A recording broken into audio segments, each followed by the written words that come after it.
Well, it's a delayed welcome here to East London Grand Prix Circuit for round 5 of the Extreme Festival of Motorsport, proudly presented by Coca-Cola Beverages. And yes, unfortunately, due to some overnight rain, we've had a little delay in the proceedings here today. But we're about to kick things off with a slightly revised version of today's racing. The crowds have stuck around, which is, of course, why the organisers have decided to sort of keep this going as long as they can, and hopefully we can get racing. Let's have a look and see at the program right now. That's kind of what we're supposed to be looking at. Don't look at the times on the left-hand side because they don't count anymore. But we're going to start with MSA4, the Investchem MSA4 and Formula Ford Kents combined for an 8-lapper. Astron Energy Polo Cup will be 8 laps. South African Touring Cars and South African Touring Car SupaCup will be 8 laps. We've got one heat of the Toyota Gazoo Racing GR Cup. We've got one heat of the Sunbet ZX10R Masters Cup, and then it'll be the second heats of the first 3 categories I mentioned, all of them being 8 lappers. The only one that's different, of course, is the GR Cup. That'll be a 12 lapper. So that's where we are right now. But also, let's go and have a look and see what happened the last time we went racing with the Investchem MSA4 category. And they kicked off their championship, of course, at SupaCup. So to see how things go, we came to the SupaCup's International World of Motoring. Let's see how it went. It is the Africa heating car that looks like it's got the whole shot. And Casey and Smith, problems in the background there. I think that might have been, Nzalo. Oh, Jordan Woodley right on the outside of Kieran. He's into turn 2. There's not going to be a lot of space there for him to get on the brakes. They are all pretty close together for the first time. These cars have gone out in anger. That's the last thing you want to happen with these cars. Any sort of contact on that wheel does break away. You don't want it to disappear off into spectators or grab another car as they come past. So well tethered with FIA spec tethers. Everything on these cars built for safety and obviously built to look after the young drivers as they learn to drive a single seat around this track. And at times that are very, very respectable. 103s, 102s for these drivers. Remember, they're running the Volkswagen engine as well. Fantastic to see the partnership there between the Investchem guys and Volkswagen South Africa. Well, we're going to cut straight into a rolling start. And as you can see, that's one of the reasons why we had to wait so long. There was a huge puddle of water that came across the circuit due to the drainage here, but we're under green for the first time, heading down towards turn 1 into the infamous Potters Pass. And this is the first time we're going to get to see these cars go flying through Potters and see exactly what the abilities are of this brand new category. As I said, and as you heard in the commentary there, in the highlights, it's the first time that the East London Grand Prix Circuit gets to see these cars in full race prep, but it's also the first time that we get to see them going and running off. That looks like there could be a bit of a problem there for one of the cars just running off at the bottom there. It's the production X car. I think it might have been Naidu, who ran a bit wide coming down into Cochabana. And of course, under braking, under these kind of conditions, you've got to be so careful.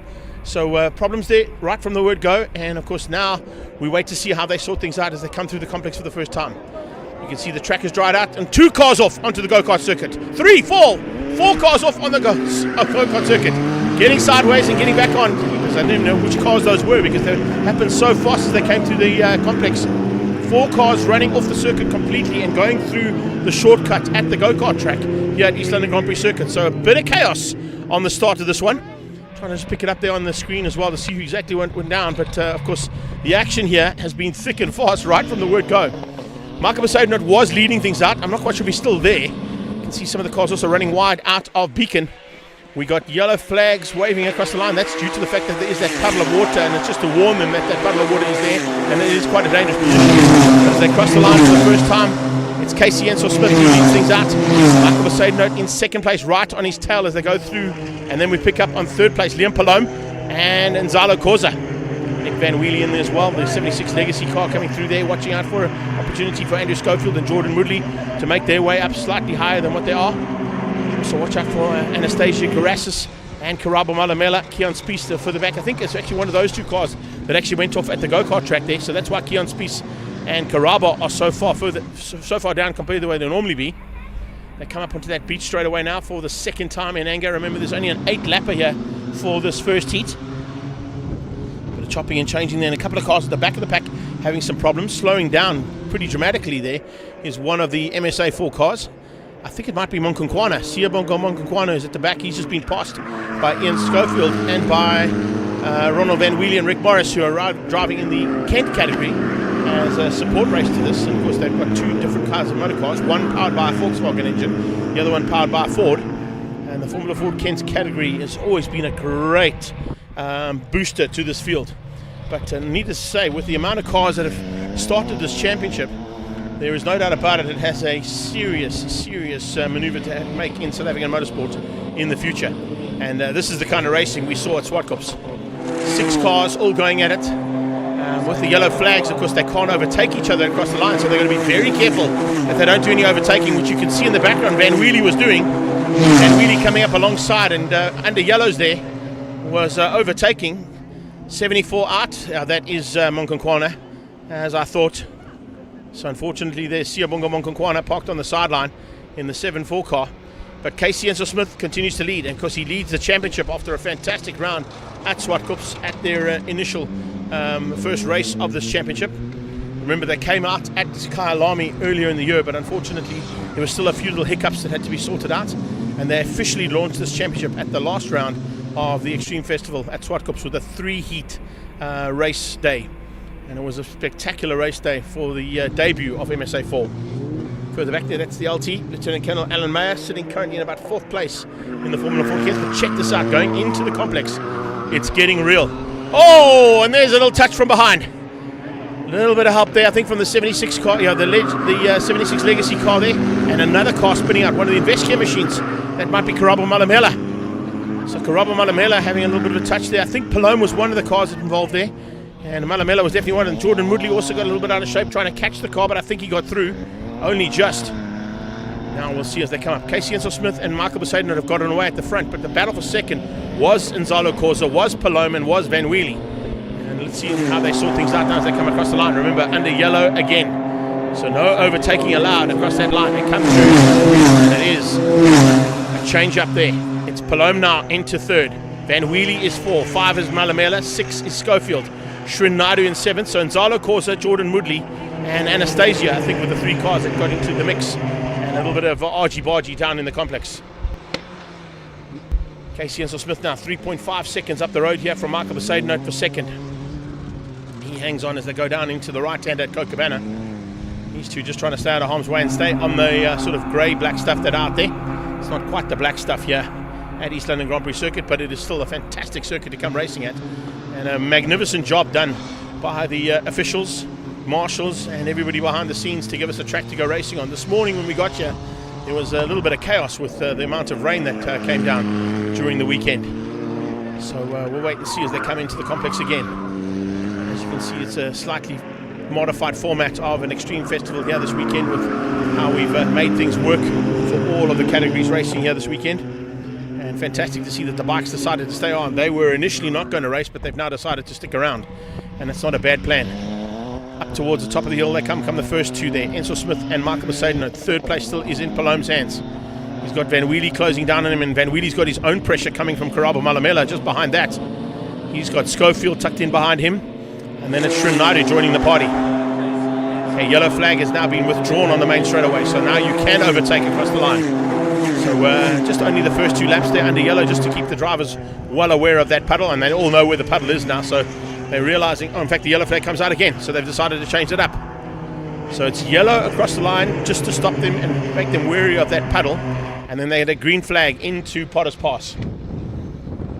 That's the call there from our birthday lady, of course, and happy birthday there from all of us here on the live stream to Arlene Brown, the official COC here for MSA4 and for the touring cars and SupaCup. Celebrating her birthday here at the East London Grand Prix Circuit, watching this kind of action unfold, and it's the action that's basically the fight for second place. We've got 2 cars very close, and Schofield being one of them, trying to find a way through there on Liam Palome. Palome at this stage looking to try and go defensive and keep out the Investchem machine. It doesn't look like he's found a way through. No, he hasn't. Behind that's Malamela. Malamela pushing hard to stay ahead of Shrin Naidu. Shrin Naidu, we saw a little bit early on, go off the track, but he's recovered nicely after that off-track excursion at Copacabana. So Shrin very lucky to survive that one and still get back into a pack of drivers like this. That's Michael Besaidon heading into the final corner there. And out of that turn comes this 5-way fight for 3rd. Yellow flag is back out again, so now we have to be wary. Watch if anybody goes for an overtake. to try and stop them overtaking because of the puddle. All the work done by the marshals and medics unfortunately just could not stop that amount of water that you can see just on the right hand side, how much water is sitting there. And the reason there is so much water there is it's a high water table here in the valley that the circuit is found in. Here comes a move, a great move coming out of Schofield. He's got the inside line coming out of Rifle, and he's going to hang on to it. He forces Palome wide. Could be a change up here for third place if he's good enough on the brakes. He is. He's going to hang on, but on the outside goes Liam Palome, trying to hang on to that outside line. He runs wide. There was no grip out there, unfortunately, for Liam. He was a valiant attempt, but unfortunately there's just not enough grip out there. And he now drops right out of that little fight for second place. But into it comes Schofield, Malamela and Srinadu. Unfortunately, a big move there from Andrew Schofield forced the third place car into a little mistake. Around the outside comes Naidu now, trying to put the pressure on, trying to find a way through, and does so. Squeezing through and finding a way past. So some changing happening there between Karaba Malamela and Srinadu. Srinadu makes up one place. Now come up the hill. This is Besaid Note. Have they closed that gap down slightly? It looks like they might have. It's not as big. No, it's certainly not as big as we see them turning in here to the final corner. It's one more time, first two cars now. It's Casey and Smith with a massive advantage. They're getting into the second last lap. 5.5 seconds up the road there from Michael Besaidnote. Besaidnote also with about 5 seconds up the road from Schofield in third. Schofield's got his own problems though right now as Srinadu puts the pressure onto him. Naidu would love to steal that podium away for the Production X team. Absolutely brilliant stuff here from our first race of the day. Considering that we've been waiting such a long time, it's great to see them out there and getting a chance now to go at it and entertain this massive crowd that have come out here. And hats off to everybody that is out there in the crowd for sticking around. And the weather guards now playing into our hands very nicely to give us hopefully a clear race day until the end of the day. In the background, nice recovery there from Liam. He's not too far off.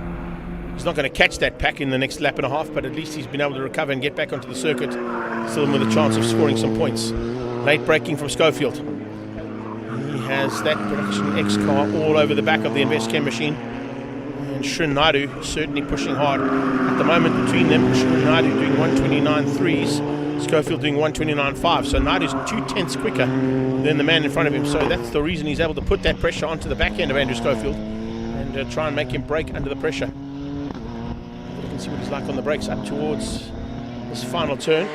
Very, very close. Very close indeed. That's exactly what kind of race action we want to be seeing here this whole day for the rest of the day's proceedings. Unfortunately, there's not going to be anybody to catch this man on the final lap as Casey Enso Smith heads down there in the Africa Heat car, looking for a chance now to wrap up another win in this championship, but more importantly also to hang on to the lead of the championship overall. It's not been bettered yet. So not a bad start there for Casey Enso Smith. Michael Besaidnote having a massive change up here in his luck for race number 4 of the championship, but race 1 of today. Oh, sideline, is that one of the Formula Fords? I think it is. Yes, it is. Formula Ford Kent there on the sideline. The red car, I think that might be Schofield. I think that actually might be Schofield who's pulling to the sideline. So Ian Schofield could be out of this one as we see that Formula Ford. Yeah, the black and red car, I think is Schofield. That's a pity. He was leading by a very big margin. With a lap and a half to go there for the Formula Ford Kent, he's pulled to the side. And Rick Morris has now taken the lead of the race with Alan Mayer in second. Ron Van Wheelie will go to third. So that's a massive change up there with a lap and a half to go to lose the leader in the Formula Ford Kents. Here we come. Up into Beacon for the last time. It's the Africa Heat car of Casey Enso Smith on his way to the checkered flag. This time the yellow flag will be withdrawn. It'll be a checkered flag that he'll be receiving. Surely. There it comes. Yeah, checkered flag is out. So congratulations once again there to Casey Enso Smith, beating out Michael Besaidnote. Here comes the dice to the line for third. It's going to be side by side, possibly between the two of them. Here they come. Very close here. But it's Schofield. No, it's not. It's not Schofield. Looks like Srinadu might have come through there. Just waiting for the confirmation as they came across the line. That's how close it was. But Srinadu gets third place. He looks like he had a bit of a tangle there with Schofield because the front nose cone is broken on that car. Schofield comes in behind Karabo Malamela, so I have to assume that there must have been a touch between Naidu and Schofield up into Beacon. So a little change up there, and what a way to sort things out there. Wow. Well, he wanted some action to start off the day's racing. That's exactly what we've provided. And as we get into this first heat of the day, that's the kind of race action we kind of expect. We've got Casey Ensor-Smith, Michael Besaidenote, Shrin Naidu, your top three as they cross the line. And then we wait a little bit further back there, possibly to see Rick Morris come to the line for the Formula Ford Kents. There he goes, Alan Mayer in second. In fact, it's Alan Mayer and Ron Van Wheelie. So Rick Morris has gone missing on that last lap. Alan Mayer getting the win in the Formula Ford Kents. Ron Van Wheelie for the Magnificent Paint and Hardware team comes through for second. And Zala Corza comes through. And we still got no Rick Morris. So Rick Morris has gone missing on the last lap. So Morris and Schofield out of Formula Ford Kents. This is Morris here. Here he comes. So Rick Morris must have had an off-track excursion somewhere. The 24 car will now come to the line as our leading cars come up to the back and make their way into the pit box. So well done once again there to Casey, taking the win, leading the championship, and continues to lead the championship ahead of his rivals. Michael Besaidenote in second, and it looks like Shrin Naidu and Andrew Schofield might be having a little chat after this one. I think there may have been a little touch between them in Beacon Corner on that last lap. There is your winner of the Formula Ford Kent, second place there in the multicoloured Magnificent Paint and Hardware car. And the man who was leading is there on the sideline. On the left-hand side of the shot there, parked on the grass, is Ian Schofield, and just to his left-hand side, kind of in the bushes there, is Ian himself.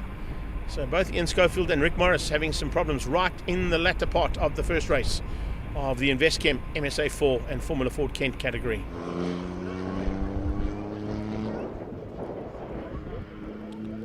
I suppose that's one way to start things out, eh? Let's get some race action going here eventually. But with that, we've got a very, very good day's racing headed your way pretty shortly. So enjoying all the race action so far, and of course looking forward to more of it in a few moments' time. Astron Energy Polo Cup, of course, will be up next for their first heat of 8 laps. A big battle expected in that one. We've had such an epic season on their 29th anniversary year of the Polo Cup. And then we go to the South African Touring Cars and SupaCup, Gazoo Racing GR Cup, and then the Sunbed ZXNR Masters Cup. That'll complete our first heats of the day. It'll only be 3 second heats of the day, but all of those people down that main straightaway, all of them down towards Rifle and Potters, and everybody around the circuit has certainly it's definitely been worthwhile hanging around, because I think we're going to be in for a great day and some epic racing once again at the East London Grand Prix circuit. We'll be back shortly with commentary here from East London. There you can see the crowds, as I said, that have stuck around for all the action, and I'm so glad you guys have. And if you are watching us on the live stream, a big welcome to all of our live stream fans and anybody that's watching around the circuit on the live stream as well, for your support. Please like and share and pass it on, and we'll be catching up with you guys throughout the day and bringing you all the race action. We'll be back shortly with race action from the Astron Energy Polo Cup.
another one that looks exactly the fucking same.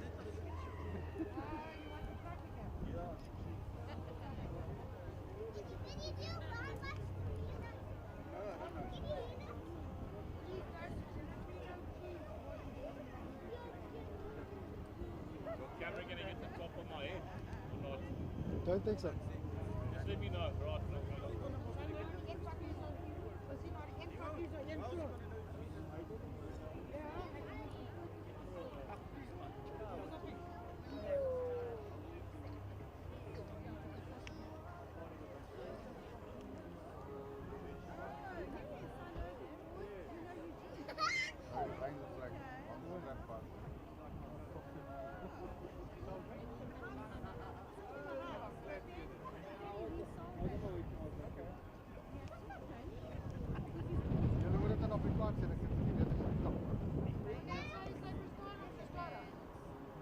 Maar zet me nog eens een vloek. I can't see it. Dat is ook een vliegtuig. Daddy. Waar, ik wil geen vrouw rechts in je tafel.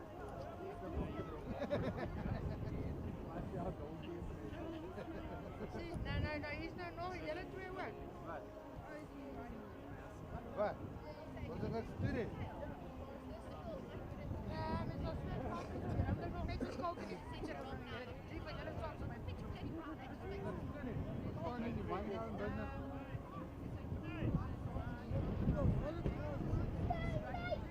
Als jij het school is voor haar, dan moet ik weg.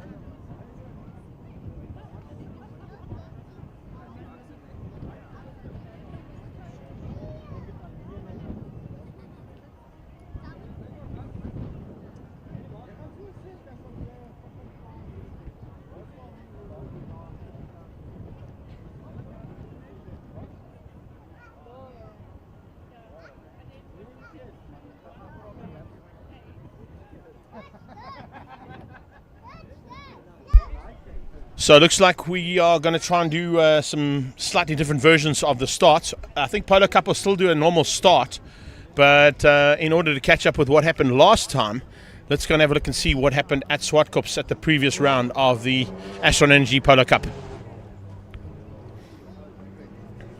SupaCup's International World of Motoring, of course, is where that round took place, and fantastic to see another big field of cars out in battle. Of course, there's two separate starts that you're going to see here off the line as the lights go out. We go on board here with Tyler Robinson in the AF Fans and Team Red Racing Universal Motorsport car, and that's how rough it was for her, coming from the second row of the grid, getting forced to the back of at least 12 or 16 cars, had to come almost from the back of the field, and then down into turn 2. The action started pretty much right from the word go. Robinson trying to find her way back up through the field and being forced wide by Bevan Masters. At the front end of the Masters, it was John Kruger who got the whole shot, and Wayne Masters followed by Derek Smallberger. This is from Rajpal's point of view as he went into the top of the hill, right on the back end of a battle royal between Berthold and Lonica Martins. A young lady driver having a fantastic start, and of course it was the first time at SupaCup that we saw two lady drivers in the top 6 shootout for Superpole. A little bit sideways there from Judd Berthold and from Bjorn Berthold as they came out at turn number 8. But by the time the checkered flag came out for race 1, it was Rory Atkinson in the Industry Petroleum car that took the win over Mo Carodia. Mo Carodia would hang on to the lead of the championship, but that lead would be closed down there by Rory Atkinson. Masters again was at the top end of the Masters, difficult man to beat. Once he got to the front end, he took the win. Rory would be looking to try and do it again now in the second heat as the lights went out, and he would have to try and push hard to get that done. As you can see, the two separate starts for the Cup class and the Masters category. We go aerial material down towards turn number 1, and the Masters start right behind that. A fantastic start coming out of Elio Mussolini, and Mike Barbaglia getting another good start as well. Not usually the two cars that would be in the hunt at the front end. Problems early on as a couple of cars ran wide coming off turn 2. As they came in there, you can see here's a replay. Looking from Tyler Robinson's point of view, Shun Rajpal just ahead of her. As they came out there, she got a little tap. Just got forced wide onto the grass. Catches it, fortunately, just before climbing into the wall there at Castrol, and got back on track. Wayne Masters hit the front again in the Masters category, but was followed very closely by John Kruger and Derek Smallberger, and it was great to see George Smallberger at the back of the pack as well in the Shield Polo GTI. Monica Martins and, Mila and Emsley, in fact, going off there at turn 2, not quite getting that one right. And then Tyler had a missed gear, and there were just cars left and right of her, fortunately not crashing into the young lady who had some problems coming out of turn 4. Hannah Skippers with a fantastic run. Unfortunately, that all ended up in a little bit of naysay as him and Roshan Goodman came together at the top of the hill. He got going again, but unfortunately wasn't enough to get back into the hunt for the front, and that again was between 2 cars. Checkered flag came out. Atkinson was first, second place. A phenomenal effort there from Okarodia, and there you can see Bevan and Hannah Skippers coming together right in the closing stages to wrap up another fantastic outing for Polo Cup. It was a 3-race format at SupaCups, and as they headed down towards turn 1 again for race number 3, it was Rory Atkinson looking to go for the perfect weekend. He was definitely going to be pushed hard by Okarodia. And Karodia, of course, would have to come from a long way back, and in fact went too far, too quickly, and took out 2 cars into turn 2. In fact, it ended up with about 4 or 5 cars. The most significant one was Hannah Skippers and Tyler Robinson, who unfortunately had nowhere to go. You can see here's Hannah Skippers turning in, and that's him getting sent sideways, as there was a little bit of late break fade and a bit of running out of talent there, I think, from Karodia's point of view, as they went into turn 2. They had to do it all again, and start this time was going to be a little bit more ginger. Hopefully everybody would get through turn 2. Look at this awesome aerial material we got as well from our drone pilot as they went into turn 2, and watch them come out of Castrol. Everybody this time getting out of Castrol with a phenomenal start coming out of Naidu as well, as he got into the mix there. And then at the back of the pack, good start from Gavin Ross, fighting once again with Elio Mussolini and Mike Barbaglia back on board with the dub core car, and actually being taken out by his teammate. So unfortunately it all went wrong there for Srin Rajpal in the second part of race 3 start. Mo Karodia got it all wrong at the top of the hill as well. He got it out of shape again under braking. There was a bit of a brake issue on that car, and the Fast 5 Motorsport car would have to come back on track and try and retain a higher position as possible. Would still leave him in the lead of the championship heading down to this round here today. At the top of the hill as well, there was another car that went off, and the safety car had to be pulled out, and with that we finished under safety car. So it was just a case of rolling across the line, which is exactly what Rory Atkinson did to take the perfect weekend at SupaCups. So 3 wins out of 3 starts for Rory Atkinson, and a tough man to beat. What is going to happen today? Because he's not starting on pole position today. That is in the hands of Brad Liebenberg. Brad Liebenberg making a welcome return once again here to Polo Cup, a former Polo Cup champion, and deciding to climb back into the race seat. You can see he's pretty happy about being in that race seat and looking forward to a great battle with the usual contenders. His stablemate is behind him. His championship leader is alongside him in Mo Karodia there for Lee Thompson Racing and Fast 5 Motorsport. He looks like he's good to go.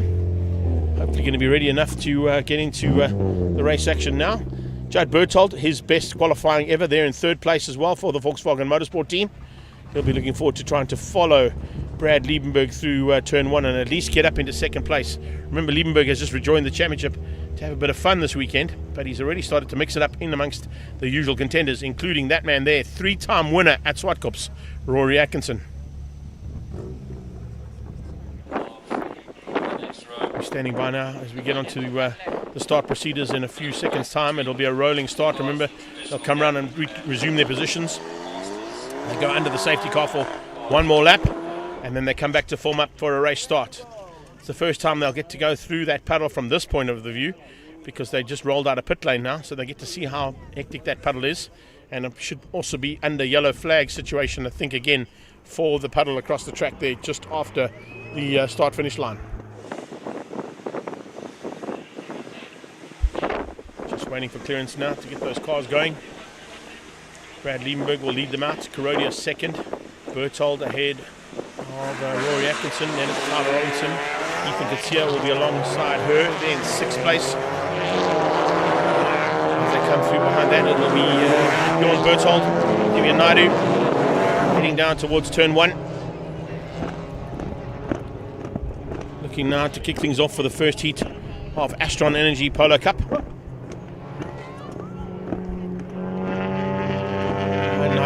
It's going to be Charles Smallberger, then Hannah Skippers and Srin Rajpal. They battled a little bit this weekend, had the Works Motorsport cars, particularly Srin. It's his first time here to the East London Grand Prix circuit. It's quite a daunting task to come to this track for your very first time, but he has outgunned a couple of guys who've been here in the past, so he'll be happy with slight progress there compared to what we saw earlier on from his point of view.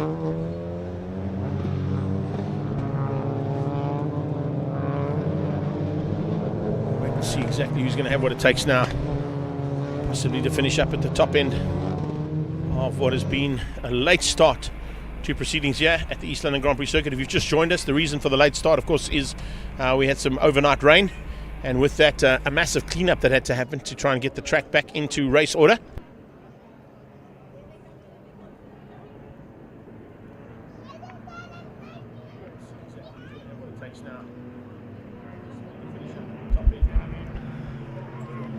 Complex is all clear, as you can see, but it's also packed with spectators, and they've all been here right from the word go. So it is fantastic to see this partisan crowd that always comes out for the East London Grand Prix Circuit's Extreme Festival rounds. There is Nirav Singh, the Kyalom exhaust car, just ahead of Bevan Masters, who of course is also here for the very first time in the CPS warehouse car. I was chatting to Bev on Friday, and I couldn't believe that he actually hasn't been down here before, considering the fact that he has been racing in Volkswagen Challenge and other categories in his racing career.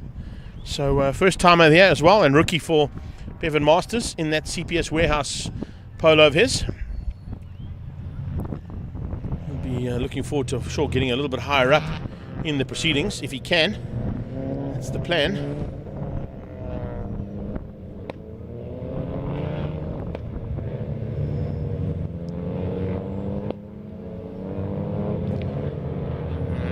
They come to the line. Problem solved. Thank you very much. Get ready to go now for our pole sitter once again moves into place for the start race of the one race. of the Astron Energy Polo Cup. Brad Liebenberg will set the pace. Well, he'll try to. I can tell you right now, the man alongside him is exceptionally hungry for another victory and wants to try and maintain his lead in the championship, and by taking some victories away from multiple and former champion in this class would be certainly an honour there for Mo Karodia. Judd Berthold will be looking for his first victory for Volkswagen Motorsport. Rory Atkinson will be looking to do what he did at SupaCup and just continue on his winning ways. And Tyler Robinson will look to do the same as what she did earlier on in the year at the Kyle Army round, where she became only the second lady ever in Polo Cup history to take a victory. So let's see how it all unfolds.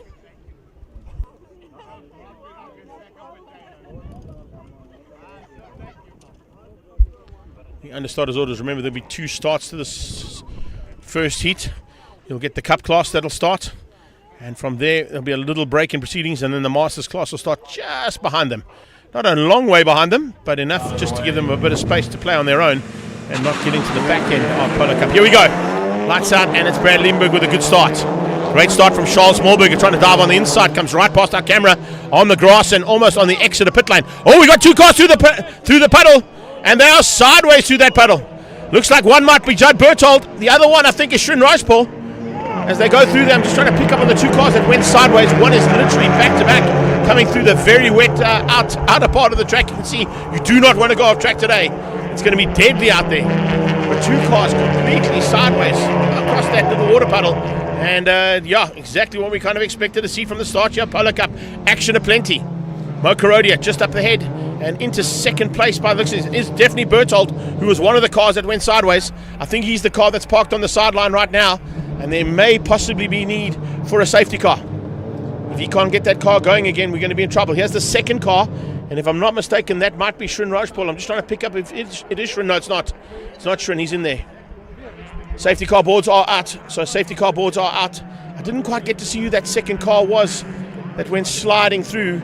As we went down towards turn 1, it was 2 cars in the puddle and with a big splash. Couldn't quite see exactly who it is. Oh, someone's sideways, even though we're under safety car. I don't think any of these cars have seen the safety car boards yet. They're still flat out heading up the hill here.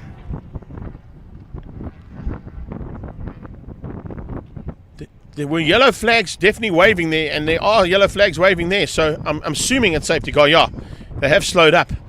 But I was just watching in the background. I think it might have been Rory who went a bit sideways and didn't realize the safety car boards were out. He was lucky to catch it and come back on. So safety car has just been deployed, and he'll be on track, heading past one stricken car on the left-hand side, which I think is Judd Berthold. He was the one car that was involved. That's the one car I could spot when he was spinning. There he is there on the right-hand side. That's Judd. But I'm not sure who the second car was that hit him. We'll get to see it, of course, as they cross the line now, because we'll get an indication as to who the car. The safety car is going to pick up on Brad Liebenberg.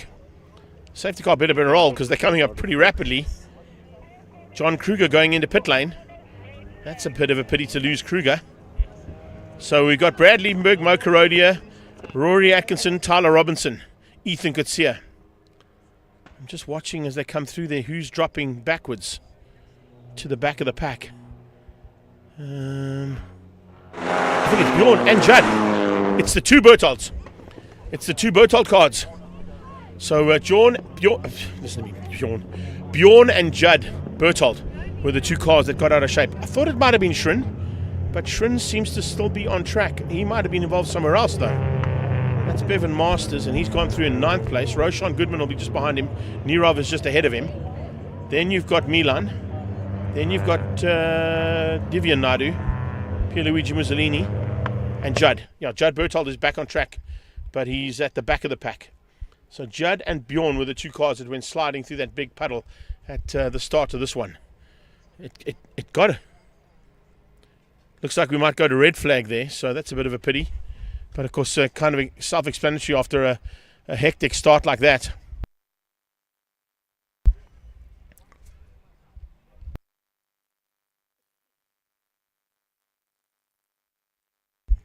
Conditions, as you saw when the cars went off track, are treacherous on the grass. Do not go anywhere off circuit today.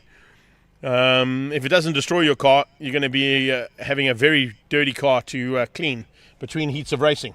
So a little bit of action of note, and you can see there's going to be a little bit of a restart here, I think, with the red flag out. So it'll be a full restart because they'd only completed one lap in anger. So they'll all come back to the grid to retake up their positions for the restart, which means into original grid positions as well. Not the way they're starting right now. Unless they go into what is normally the situation for a restart, and that's a single file, which they might bring in because of the conditions that we've got here and how tricky the track is going on over that start-finish line. We'll wait and see exactly what happens there, but as they stand right now, it is, of course, Brad Liebenberg that leads out. Mo Karodia in 2nd place. It's a good start, as we saw there from Rory Atkinson. He's up to 3rd. He managed to keep out Tyler Robinson, who kept Ethan Kutsia behind her as they watched the two Bertolds go sliding through the big mud puddle. Behind that was Hannes Kierpers. He managed to stay out of harm's way as well, and only just to keep out Roshan Goodman and Milan Emsley. The two teammates there kept Divya Naidu behind them, and then it was Pierluigi Mussolini. Judd Bertold is back on track. He got to the back of the Cup class before the Masters came through, and I think he actually got into the Masters battle, but they backed out to allow him back into the front. And of course, with the restart, he's going to need to come back to his original grid position. So it would have been up to, at that point, John Kruger, who was leading the Masters, to allow Judd back through. But then, of course, we saw John Kruger go into pit lane. So I'm not quite sure what's gone wrong there with John's car. Wayne Masters, of course, was there now leading the Masters ahead of Derek Smallberger. And then behind him would have been Bobaglia and Mussolini. So they'll come to the line and have to restart this one. There is our, looks like a little bit of help, not only from the marshals, but some of our media team having to get into help as well to recover the very stricken and almost drowning Volkswagen Motorsport car there of Judd Bertold. Oh, that was a tough one. Really tough start there, and just got completely out of shape. Two cars onto the sideline, and both went sliding through that massive mud puddle. So safety car brings them back to the line. It'll be a full restart. As you can see, Brad gets out the car. He's like, I don't know. Maybe we can get a comment from him. I don't know if we've got our cameraman down there, but right now it's awesome to get some kind of comment from somebody there to see what it's all about, as we are now basically back into a full restart here for Polo Cup.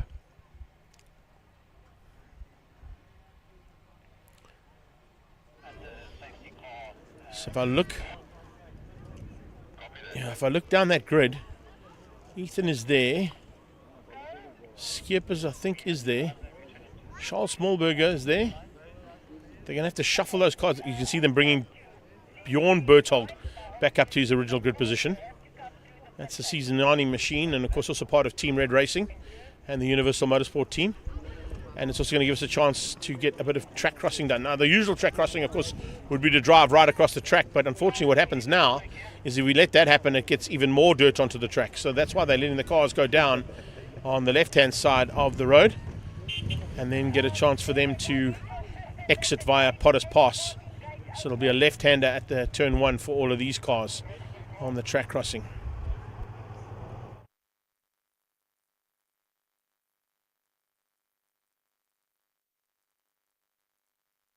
That's where we are right now.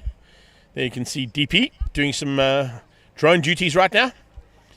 The little GWM Bucky is our studio for the weekend, and the live production team. There's Brett going into the live production box, not the lunch box, although it kind of is lunchtime right now. We haven't even had a chance to have lunch because we only just got started racing. All right, so this is Judd Berthold running back to his car. They've got it out of the mud. And hopefully, if he hasn't got too dirty shoes on, he can get that car going again, get it back around the circuit and possibly back onto the grid. It looks like it might just be a bit of bumper damage there on the car. The undercarriage is going to have quite a bit of water and might have a bit of water inside the vehicle. It looks like Marius Hollywood Roberts, who does some of the PR work for Motorsport, for Volkswagen Motorsport, who's attempting to get that bumper back on somehow.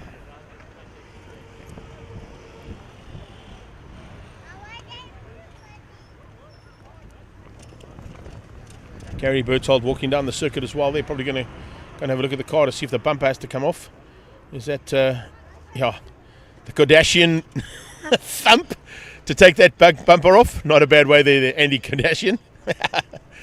Mr. Koshagan and your team, you've done an amazing job to give us a track to go and race on. Well done to the Border Motorsport Club for their literally valiant effort to try and fix what Mother Nature destroyed for us this morning.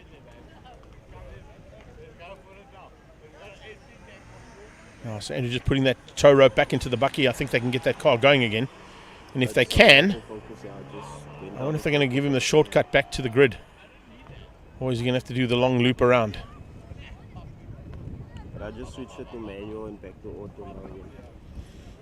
I'll stand by. If he can get the car started, he certainly can take up his position back on the grid. That is, I'm sure, what he's hoping to do. Remember, he'll start behind Brad.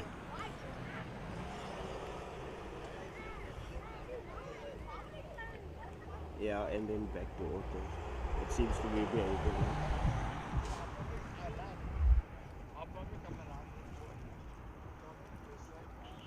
Okay, cool.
Right guys, just the repairs to the tyre wall, it's going to take around 15 to 20 minutes.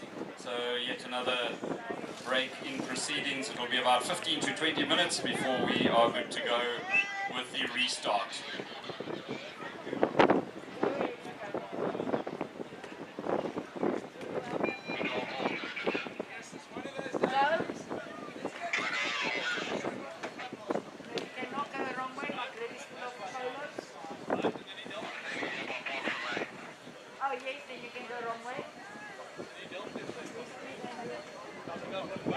Yeah, you can. Let's go the wrong way.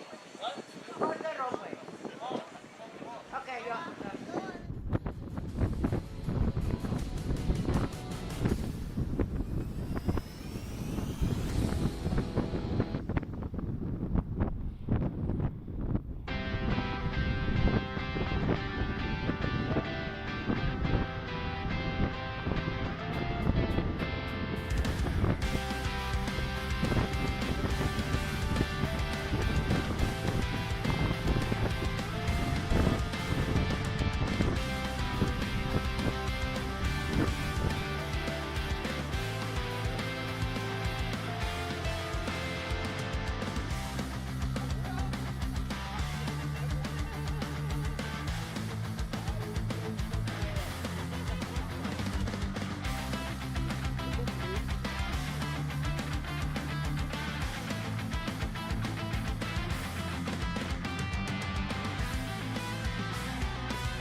works. I'm not too sure what happened with the 20-minute pair of the tyre wall. Obviously worked in record time because I see all the drivers back in their car and we are getting set to go under starters orders once again.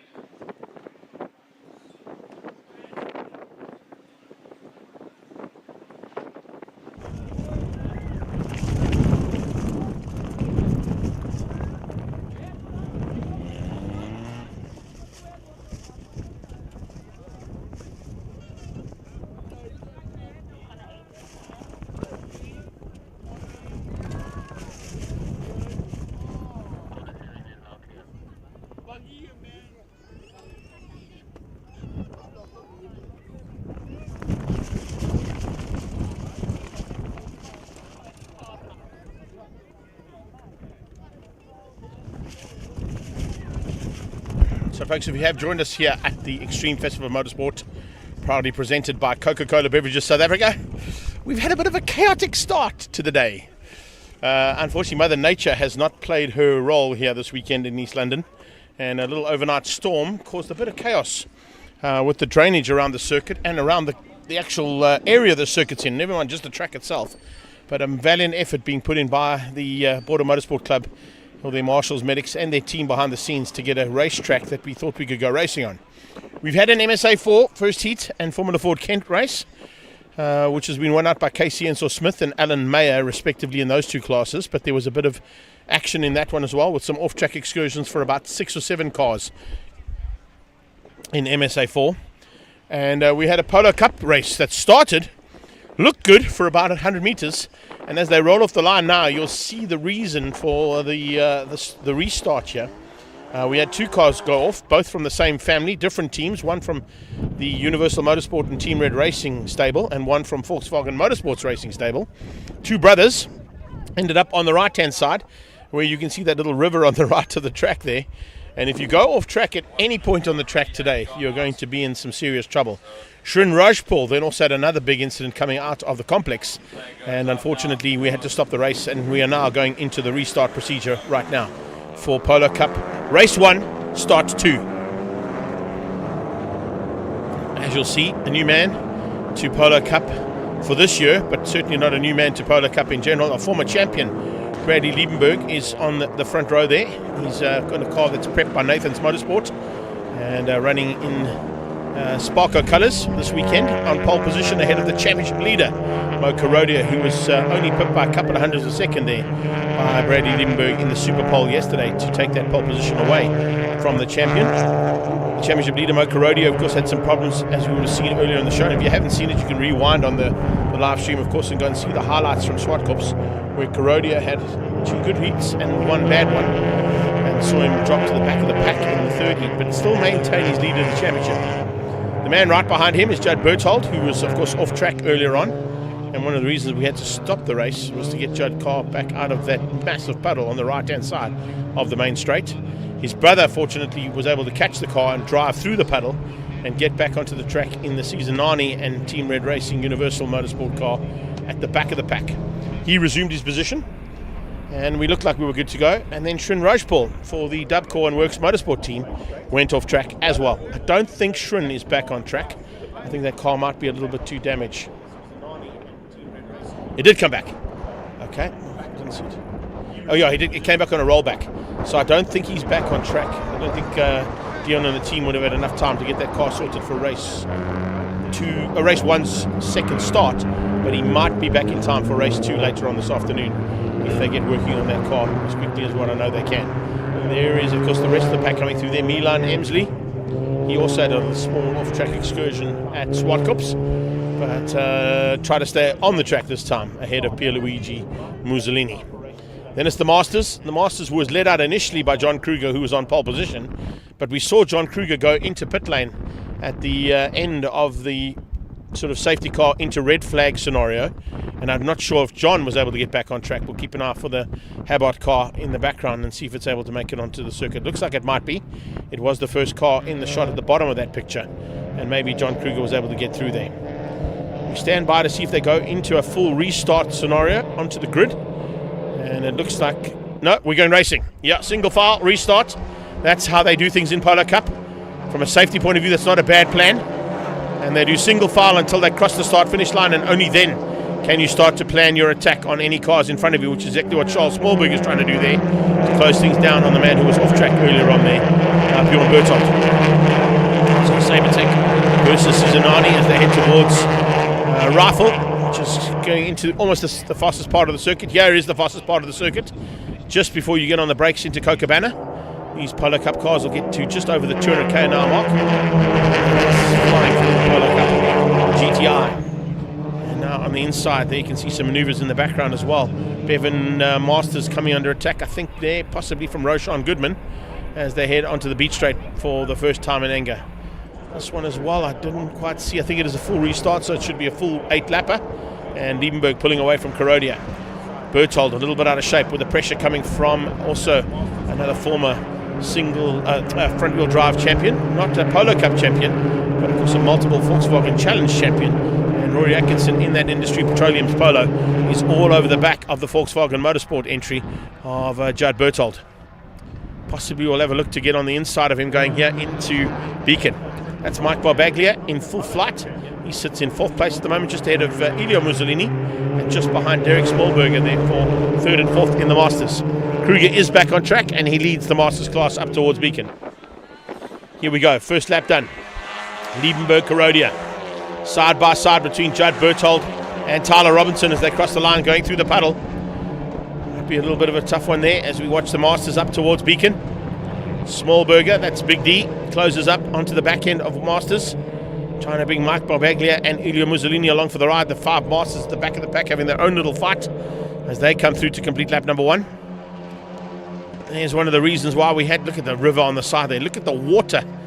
They've dammed that water up to try and stop it from coming across the circuit, but of course it will eventually seep through, and it makes it pretty tricky for these cars to negotiate in full flight. You do not want to lift over that paddle. You've got to keep it buried through that paddle, and hopefully the traction will pull you through on those Dunlop tyres.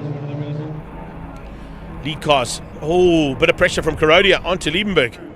Brad Liebenberg feeling the pressure coming from the championship leader, and the Lee Thompson Racing and Fast 5 car is all over the back end. Kind of a fight between the two OEMs in terms of race suits there as well. As we see a big move from Berthold on the inside, trying to fend off Atkinson and Tyler Robinson at the same time. Tyler's doing some defending of her own to keep Ethan Katsia behind. And then it's Charles Smallberger about to join the party. They make it a 5-way fight, possibly a 6-way fight for what is going to be 3rd place on track. As I said, coming up towards Beacon there, this is Industry Petroleum on the inside. Berthold on the outside just forces the door shut. And no chance there for that Industry Petroleum car to find a way through. Wow! Left and right to try and find a way past is Rory Atkinson now as they come across the line. Atkinson would have probably gone to a push to pass there as they come through the puddle. And everybody gets through safely. Nirav Singh having a bit of a fight of his own there with Hannes Skierpers. They're just behind Bjorn Berthold. But the fight is on here for 3rd. Ethan Katsia has been through that corner on a few occasions. And of course, a couple of seasons back had a big moment through there when he was still part of Team Red. He had a big crash coming out of the exit of Potters. Him and Mo Karodi actually came together, and he ended up going through and into the bushes on the right-hand side of the track, left-hand side of the shot. Somebody down the bottom, is that Berthold? I think Berthold might have looped out at the bottom at Copacabana. And certainly a car getting out of shape there, coming out of Copacabana corner and dropping right to the back of a pack of second cars. So somebody got it all out of shape under brakes. Liebenberg continues to lead out. I was about to say, nice little fight here between Sparco and OMP as well. So the two race suit providers and protective wear providers having their own little fight at the front end of Astron Energy Polo Cup. Great to see that too. So not only do we fight amongst the teams, but we fight amongst the sponsors as well. Here they come up towards Beacon. Once again, Kurodia trying to close that gap down. Liebenberg just opened up a little margin on that last one. The Retail Insight and Sparco car outgunning that Fast 5 and Lee Thompson Racing machine. And it is still Berthold from Atkinson from Tyler Robinson. Tyler tried to close the gap there on Rory, didn't quite get there, but she maintains the gap over Ethan Katsia, who's now got Charles Smallberger and Hannes Skierpers closing her down. Then it's Naidu, Nirav Singh, side by side as they go down towards Potters now, just in the background as well, between That's Bjorn Berthold and Roshan Goodman, yeah. Two teammates were side by side coming across the line there. Out of Universal Motorsport.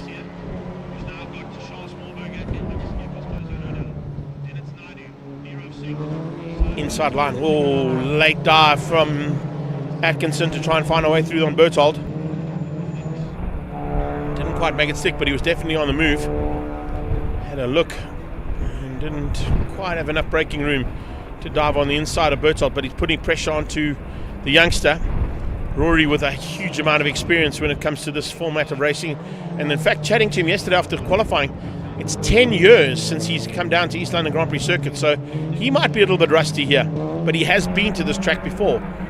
Judd would have been here as well, but probably not in full race pace Polo Cup livery that he's got from Volkswagen Motorsport. A change up in the Masters as well, sees Wayne Masters get ahead of John Kruger into second. Smallberger still hangs on to third, and the payback car of Mike Bavaglia still in fourth place. Kruger trying to come back at Wayne Masters, but Masters with about 2 car lengths now over Kruger as they sneak through the complex. Up to the top of the hill they come. This is Pierluigi Mussolini fighting there with Bevan Masters. Rest of the pack have gone through. We've got to the halfway stage with Liebenberg still leading. 0.1 between himself and Mo Karodia.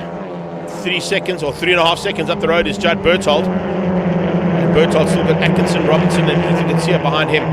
Skippers and Smallberger have joined that party though.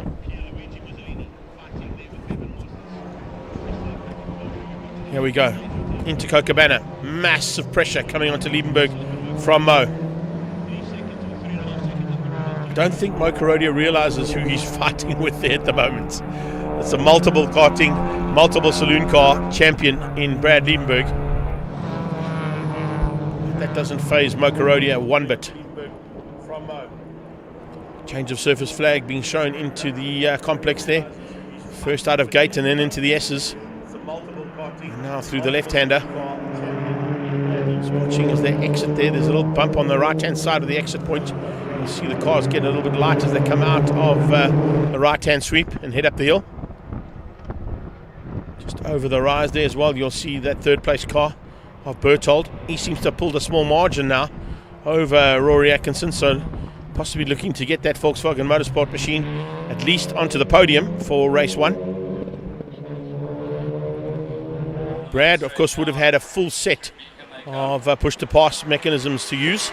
Mo Karodia would have had 2 less than Brad, so he would have had to play the game a little bit more tactically than Brad Liebenberg was able to do, where he's maybe got a bit more to play with, which will certainly have helped him out. And that's exactly why Mo's timing his attack here.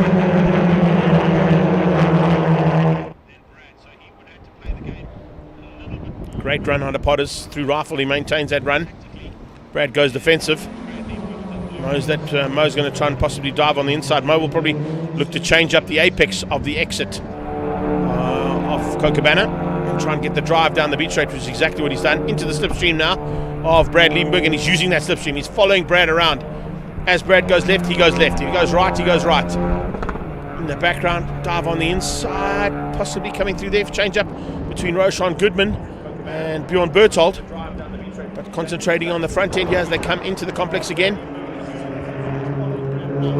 Karodia all over the back of Brad Liebenberg looking for a way past, can't find it just yet, and running out of laps. We're about to complete lap number 6. We'll have 2 more to go. On the beach straight come the Masters. I don't think John Kruger's got an answer there to Wayne Masters. Smallberger's fallen further back, and so is Mike Barbaglia. And then Julio Mussolini at the back of the pack there for the Masters category. This is the top 2 in the Masters. Habart machine going through the tailpiece there of the Performance Masters Polo of Wayne Masters. Yet again leading out a Masters Championship round of Astron Energy Polo Cup. It's the 29th anniversary of Polo Cup this year. Oh, problems in the back. Nirov's come together there with Pierluigi Mussolini and Milan Emsley by the looks of things. So it's Triton Medical Supplies versus the Carl Army exhaust car, and FSS involved in it as well. 3 cars tangling out of Beacon. Tyler Robinson with a great drive out of Rifle. Might squeeze through for an overtake. to get ahead of the Industry Petroleum car of Rory Atkinson. Let's see if we hold this shot. Here they come. No, she wasn't quite close enough. She had great drive coming out of Rifle. I thought she might try and use it to advantage and outbrake the Industry Petroleum car there of Rory Atkinson.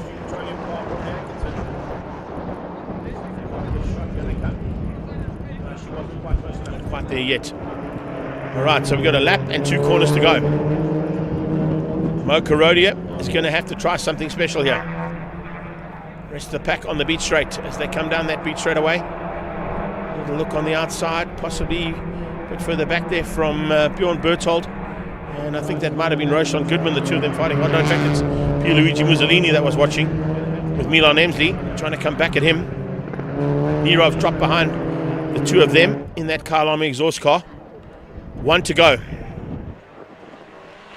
Last lap orders out. And Mo Karodia has got to find a way through on Brad Liebenberg if he can. Karodia needs these championship points.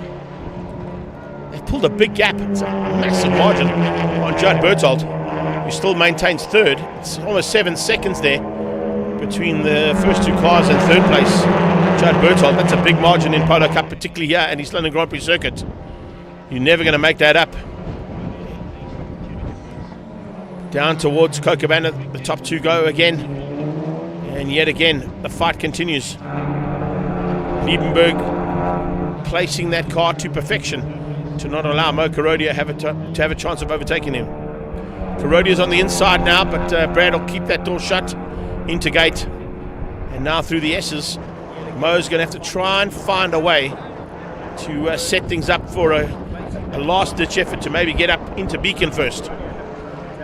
Changes his line slightly through the left-hander to try and get better drive through the right, but no, they're on the exact same line. There's not going to be any chance for him to get past there. Brad Liebenberg is too good out of the complex there. I don't think Mo Karodia is going to have an answer. Here they come. Just over the rise. No, Liebenberg's got enough. You're not going to lose the race there to Brad Liebenberg. Not in the form that this man can drive a Polo Cup. Checkered flag on standby. Brad Liebenberg's going to take the first win.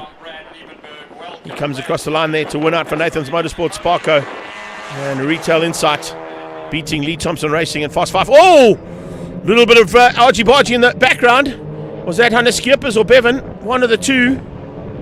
I think it might have been Hannes Schiepers or Charles and Smallberger. So the two of them coming together. Only got the tail end of that, but certainly some rubble on the track there. Just a couple of cars have smashed into each other. The rest are coming through to complete their race, and we wait for the Masters to come through. That's Nirov. Just behind him should be Wayne. Yeah, there he is. Wayne Masters from John Kruger. John Kruger from Derek Smallberger.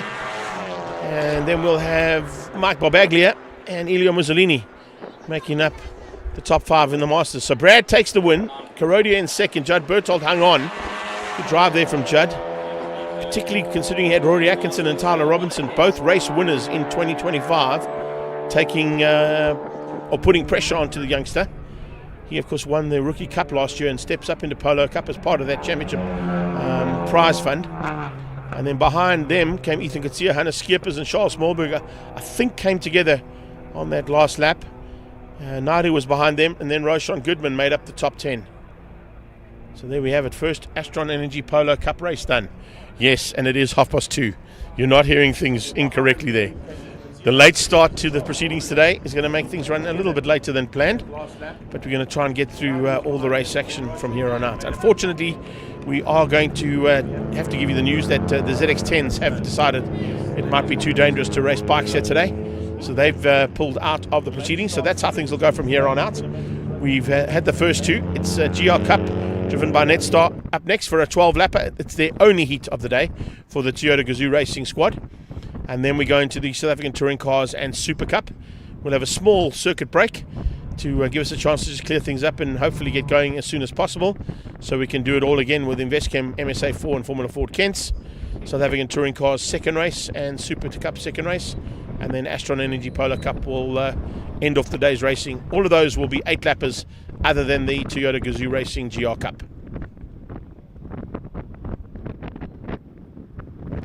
And you can see a bit of the debris of the cars that came together in that final corner. So they now pull into the Park for May area. Sure, there'll be a couple of cars having a chat with each other there after a little bit of argy-bargy amongst some of the competitors in this race. But that's Polo Cup for you. They do not hold anything back. And if they're going to bang bars, they're going to bang bars in this category, that is for sure. But well done once again to Brad Liebenberg and to Wayne Masters for the wins on both of those side of things from the Polo Cup point of view. We'll be back shortly with race action here from the East London Grand Prix circuit.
So making their way into the circuit now is the Toyota Gazoo Racing GR Cup.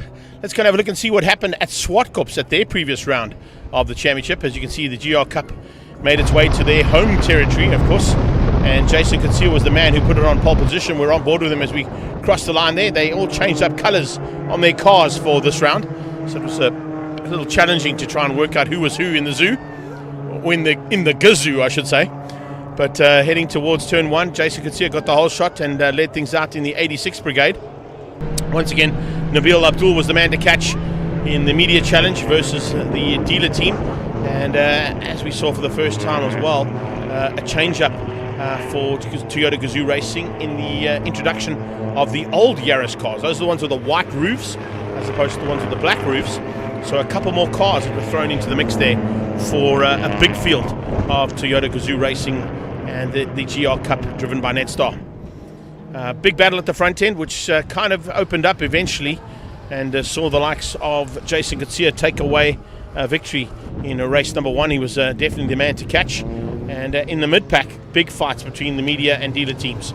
And they were having some epic little battles all the way through.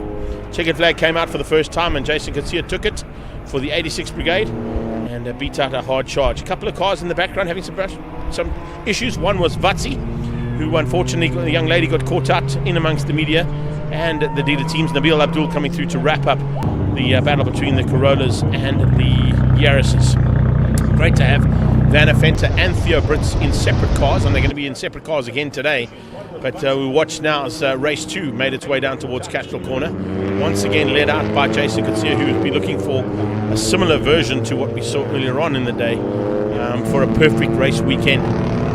In terms of Polo Cup, of course, that was going the way of Rory Atkinson, but in the Toyota class, it was going the way of Jason Katsia.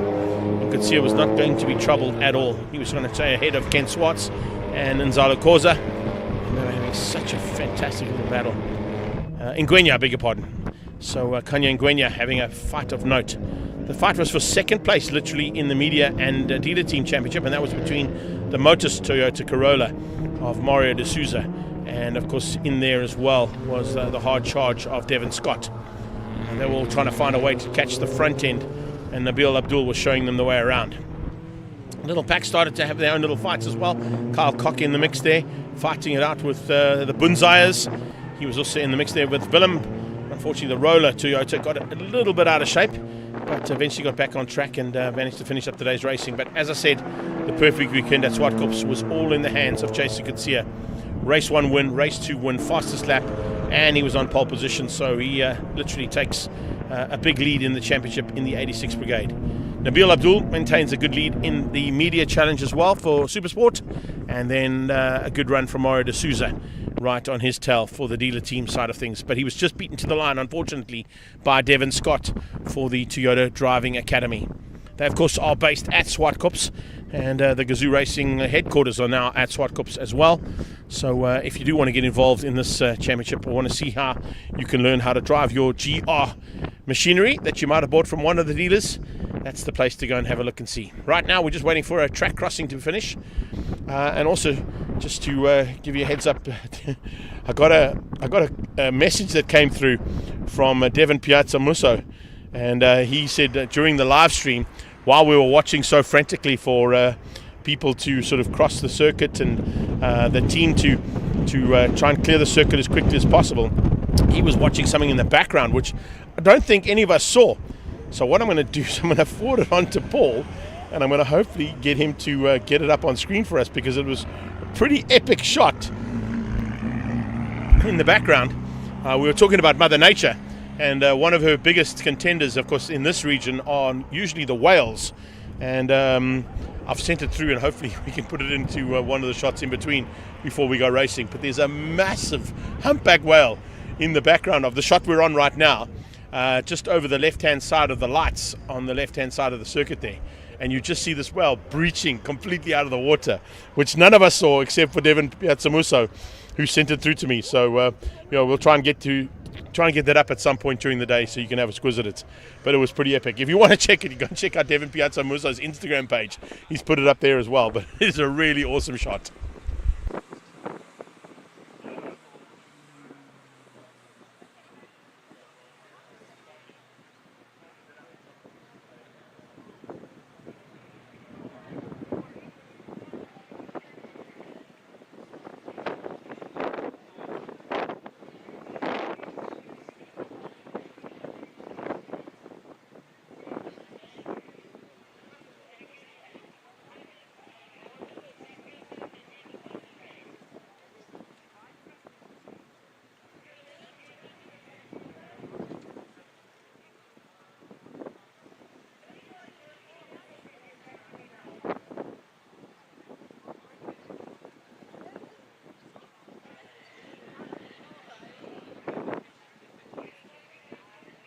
Folks, if we could ask everybody to once again please get behind the yellow line. The race will not start while there are spectators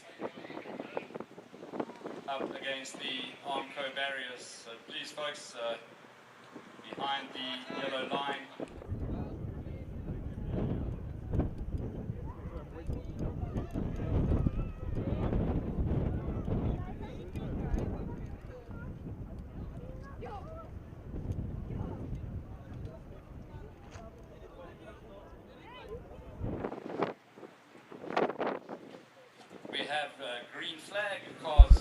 So rolling off the line, we go for a 12-lapper of the Toyota Gazoo Racing GR Cup, driven by Netstar. It's a fantastic effort that they put in here from the Toyota side of things. And I've got to say hats off to Leroy Poulter and his team for the effort that they put in to get all these cars. We had a big moment earlier on this morning in their qualifying session. One of the cars rolled actually in the wet weather. We had drizzle this morning in their qualifying session. So I know that there'll be one car less on it, and we'll get to that car as soon as we get the grid back onto the circuit. There's the man who currently leads the dealer team championship. That's Mario De Souza in the Motors Toyota. You can see he hasn't qualified as high up as what he'd like. There's 3 cars ahead of him. I would assume that'll be Nabil Abdul and then possibly the 2 Toyota Driving Academy cars who will be just ahead of him there. But he'll be worried about, more importantly, staying ahead of the rest of the dealer team competitors that are involved in that little part of the championship. The front end, of course, Jason Kutsia yet again was quickest. You can see there with the white livery on the front end of the 86th Brigade, and they will start slightly ahead of the rest of the pack. But fantastic to see that the race action is going to continue here. As I said, we were in a situation where there was doubt in a lot of people's minds as to whether we were going to go racing or not. But fortunately, we have been given the green light, so to speak, and we can go racing again here for this Extreme Festival round 5 of the national side of the championship. We come back here in a month's time, remember, for the Extreme Festival regional championship as well. So it's non-stop action for the East London Grand Prix. Massive. They love coming out, and they are here in their hordes. You can see there on the sidelines. Lots of spectators have stuck around despite the uncertainty initially. But now we've got racing underway, and we're ready to go for another bit of Toyota Gazoo Racing race action coming your way.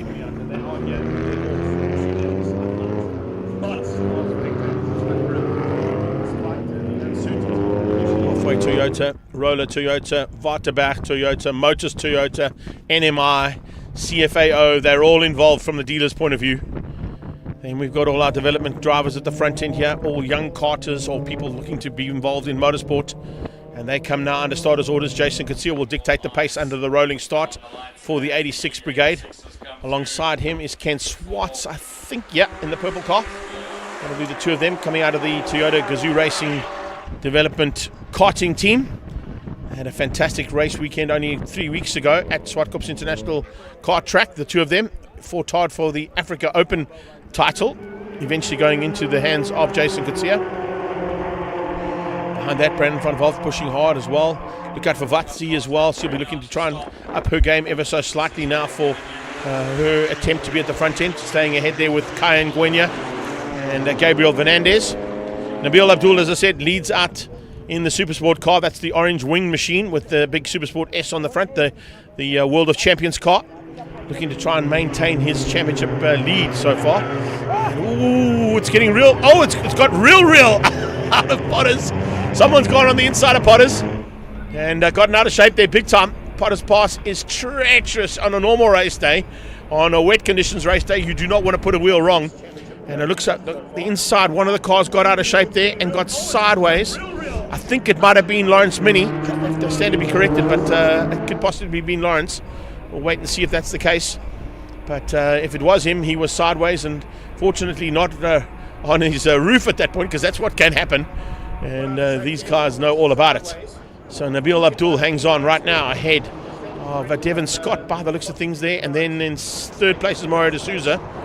Kyle Koch up there as well by the looks of things from Car Magazine. Yes, he is. And then it's the Times Live machine. Wow, what a drive there from Puchimpanya. Puchimpanya is right up there with Kyle Koch. So the Dealer and Media Challenge are having a big fight coming up towards Beacon for the first time. Lap 1 completed, still 11 to go. Still lots of Gazoo Racing action coming your way here for this only heat of the day. They'll be scoring, I think, double points in this one. So double points for the wins that'll go to the drivers today if they can stay on track. Pucci Panya with an inside line there, possibly outgun Carl Koch towards turn 1. They go side by side. They'll be going through that paddle side by side as well. The left-hand side is definitely where the car magazine car went through. Is not the ideal place to be in because you'll lose a little bit of traction through there, which has given Pucci a chance to dive through there for times live. And he gets through. So that's how they come across the line. Behind Pucci, is that Mario D'Souza? It is. D'Souza had an absolute nightmare coming out of Beacon Corner. He's dropped back down into 5th place in that fight. So the Motors Toyota had some kind of an issue coming out of Beacon, and he's lost a huge amount of ground. Ken Swart still in 2nd. Kaya is still 3rd. And pushing hard there in the 72 car with Ethan Bostander right on his tail. Bostander's pulled slightly away there from Vatsiwawa Mokunyana in 5th place. Gabriel Fernandez in 6th. Then we got Nabil ahead of Devon Scott. That's Devon Scott there, the 21 car. As I said, he's one of the Toyota Gazoo Racing Academy drivers. One of the instructors there that teach the Toyota people that buy cars from the GR brand or just from the Toyota brand on how to drive those cars and get the best out of their vehicles. Behind them comes Putti, and then it's Mario D'Souza. Van Fenter up into 12th, ahead of Charles Bosch. Charles Bosch's highest position at the moment, I think, there for the Citizen Motoring in 13th. He's ahead of Theo Brits and Willem de Putte. So Willem van der Putte and Dylan Jones. Then it's Van der Horn, Andries de Villiers, Johan Bunzaya, and Lawrence Mini was the car that went off at Potters. He must have needed a change of underwear. Maybe Auto Trader need to send him some of that overnight, please. So there you are. I think he would have had a big moment. It's not the place you want to go off at East London Grand Prix Circuit. And, well, that's exactly one way to learn how not to do it. You'll also see, if you've joined us for the first time and watching Gazoo Racing's GR Cup, these cars, hazard lights come on under braking. That's due to the fact that they run the standard option electronics in these cars. So when you hit the brakes hard on these cars on a road car, of course, ABS system kicks in and the hazard lights come on automatically. So that's the reason why you're seeing the hazard lights coming on these cars under braking, is that those electronics are still working on these cars to show you that the stock standard road cars can do exactly what race cars can potentially do here. And that's the reason why Toyota have gone this route. They're showing what their GR products are capable of doing in the hands of young karters and young guns in motorsport at the front end in the Toyota 86s. And then maybe some more seasoned campaigners and some rookies as well, who are getting the best of the ability from Toyota's point of view in the GR Media Challenge and the GR Dealer Challenge. Another lap, and Jason Katia extends his lead from 1.9 now up to just over 2.5 seconds on Ken Swartz for 2nd. Kaya hanging on still for 3rd, but Bostander's not letting him have it all his own way. He's pretty close to Kaya Ngwenya. But Kaya seems to have got slightly better drive coming out of Potters this time, and it's opened a little bit more of a margin. They've pulled a big gap on Vatsi, who's down in 5, still ahead of Gabriel Fernandez. See, they're not even in the picture at this stage, so quite a long way back. Possibly going to fall into the clutches there of Nabil Abdul and Devon Scott, particularly being this a 12-lap race. So there you can see Vatsi coming out of Cochabamba in the far background of the shot. That's the pink car, or with the pink livery, and Nabil has already caught and passed Gabriel Fernandez, and here comes Devon Scott about to do the same thing. So remember, you've got a 221 kilowatt Toyota Corolla that Mario D'Souza and Devon Scott are piloting. It's a 220-ish and paddle shift Yaris that Nabil Abdul is piloting, and then the white-roofed Yarises, of course, are the stock standard ones that had the normal gear shifts as opposed to the paddle shifts. So that's the differential between those cars. But you're looking at like 180 kilowatt 86s here. They've gone up to a little bit higher than that. They're about 190, 195 now. I know they gave them a little bit extra power. And then 220-ish to 225-ish in terms of kilowatts on the other cars that are fighting there. So when you get the Corollas and the Yarises catching the 86s, they don't really have an answer to the additional power that those cars have got. So are going to find it a bit more difficult to keep them at bay, as you can see there. And Gabriel Fernandez is finding out pretty quickly.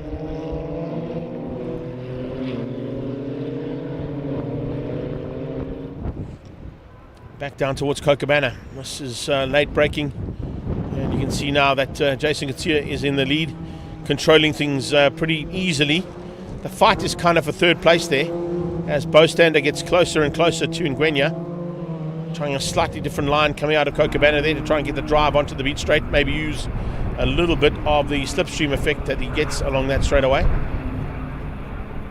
And a bit further back from that, that's Vatsi. Vatsi's about to be caught there in the background by Nabil Abdul. You can see Abdul is closing rapidly.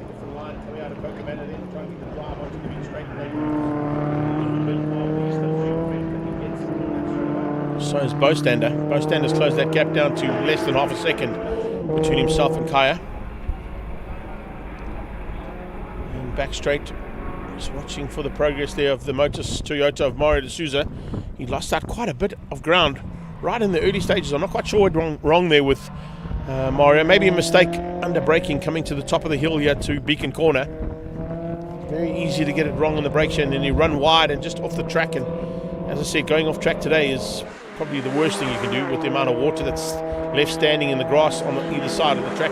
Can't really see it there, but you can see it on the main straightaway shot, how much water's around the track. And the standing water around here, because of the high water table here and in the valley that we're in, with the amount of water drainage that comes from the higher part of East London, and all the roadworks, of course, that they've changed up at the top, they've diverted a lot of the drainage down towards this area, so it gets pretty wet pretty quickly, and then it doesn't really dissipate as easily as it did in the past.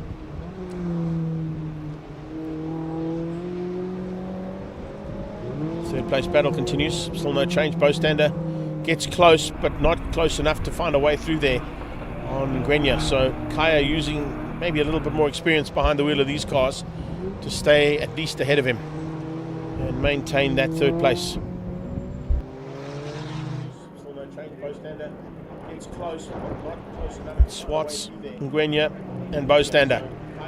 Next car into shot probably we're going to see is going to be Nabil Abdul, because I think he's now caught and passed Vatsiwa Makonyana, our young lady driver. Could possibly be caught and passed now by the leading media and dealer team challenge car, the Supersport World of Champions machine, nicknamed Apollo, of course. Used to call it Cupcake, but of course now with a new car he's decided he wants to go. He's got a mission to the moon, he said. But Mario de Souza, I think, is also going to change things up for the next race. He's going to probably have a Doberman Pinscher on the front end of his car named Zeus, trying to catch Apollo. We'll wait and see if that's the case.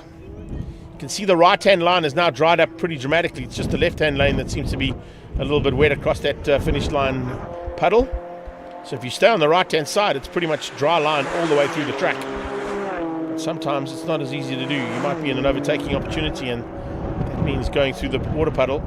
You might have to just back out of that, because you're going to lose traction through that water puddle, and it will slow you up.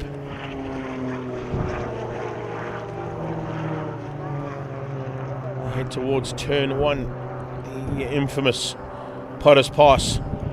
De Souza still hanging on for 9th overall, but at this point in time it's 2nd in his class, because Devon Scott's up the road from him. Nabil is leading the media challenge ahead of Putti. That'll be his highest finish for Putti and Panya. And then it's because Carl Cock will be 3rd for Car Magazine. So those are the top 3 in the media challenge. So we got Jason Katsia, Ken Swartz, and Kai Ngwenya in the 86s. Nabil Abdul, Putti and Panya, and Carl Cock in the media. And then Devon Scott, Mario de Souza. And then it'll be Vanafenta. Vanafenta there. No, it won't be Vanafenta. Yeah, it will be. It'll be Vanafenta for 3rd. Ken Swartz late on the brakes. Here we go. It was a change up. Bostander got through, but the return of the favour almost instantaneously coming from Kaya. So Ethan Bostander getting into the halfway stage of the race completed. 6 done, and this is now 7 done. So the second half of the race, he's now turned the wick up, and he's saying, right, Kaya, let's see if you can keep me out for the next 5 laps or so.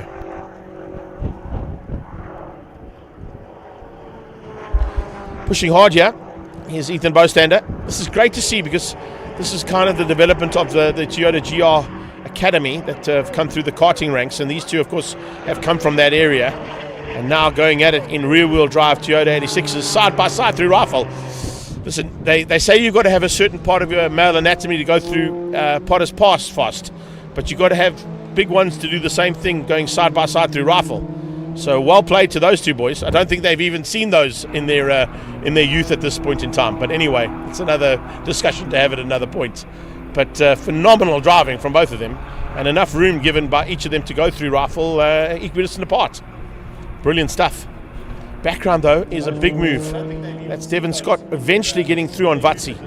So it took a while for him to get past Vatsi, which has allowed Nabil Abdul to get away rapidly at the front end. So Nabil could potentially still catch these two by the end of the race. If we look at his lap times, Nabil Abdul doing 35.6s, we're getting 37s out of these two.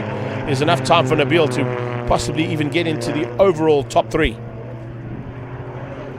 It's also a nice little battle out of Rifle heading down towards Copacabana. Back to Bostander versus Ngwenya. And Ngwenya having a fantastic run here since he climbed into this 86 from the start of the season.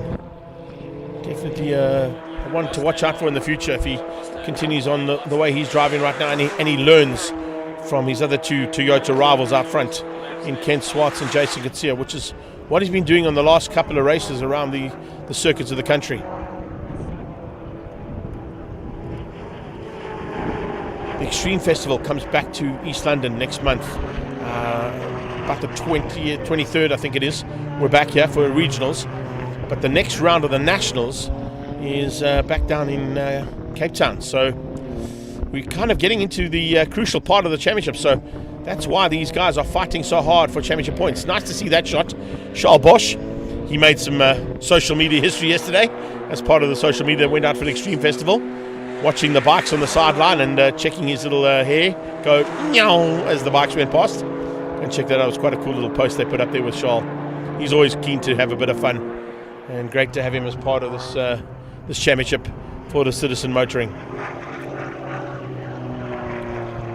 Heading towards Potters now. As they tip it in here, that's the halfway Toyota. Oh, somebody losing a body part there. Was that the roller Toyota, or was that the Auto Trader car of Lawrence Mini? Somebody lost some part of the bodywork there. It looked like it might have been undercarriage, so I would assume it might be Lawrence Mini's car that lost a bit of the bodywork, because remember, he's the car that went off at Potters. Might have lost a bit of the undercarriage there. Tipping it in. As we watch them come through here, this is fantastic. Little fights that are out there are just great to watch. It's Werner Venter, Theo Brits, both of them from NMI, having a little in-house fight between their rival cars. We're getting into the closing stages. We completed lap 9, and now it's Nabil Abdul who's closed onto the back end of that fight between the two youngsters. Bostander's got some trouble, and it's in the form of the World of Champions car about to close in on him. So Super Sports Nabil Abdul about to catch Ngwenya and Bostander. And remember, he's got at least 40 kilowatts more power in that Yaris than the 86s have got. So it could be just a matter of time before he finds a way past. Not too far behind him is Devon Scott, who's now cleared away the other two 86s, so he's going to have a bit of clear track to close down. He's got through on Bostander, and he's going to attempt to get through now on Ngwenya, who keeps him out for now through the S's. But you'll see the drive up the hill there from Apollo, possibly to get past the 86 and move himself up into the top 3 overall. This is yet again watching Lawrence Mini come through and complete another lap for Auto Trader. Is there a change there between those two as well? Just having a look to see. I think he's got ahead now. Is he? Oh, sideways somebody. Who's that? That was Mini. I was picking up on the wrong green car there. Apologies on that one. That was Lawrence Mini sideways down into Copacabana. He's had an absolute epic day, considering there's only one race of the day here today for Gazoo Racing. Auto Trader man making his name very big in the world of Gazoo Racing GR Cup, driven by Ned Starr. Following on from his predecessors, I suppose. Chad, if you're watching, that's who I meant. 19 car there, Unleashed de Villiers from Roller Toyota. He's also enjoying this action that he's been given the opportunity to drive with Toyota Gazoo Racing. So we've got 10 laps completed for the leaders. They've already gone through. These cars are coming through to complete their 10th lap. They've got 2 more to go.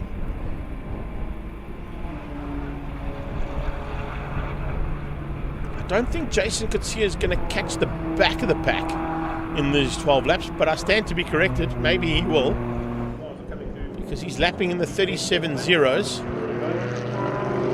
That's Ethan Bostander.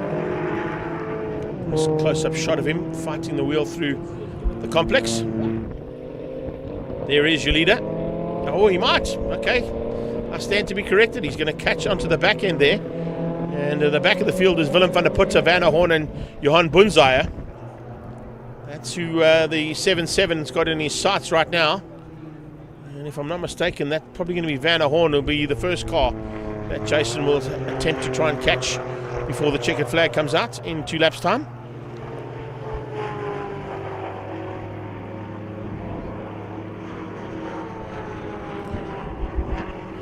Okay, so looks like, yeah, they might be on the last lap. So they're actually on their last lap. Yeah, they are. They are on their last lap.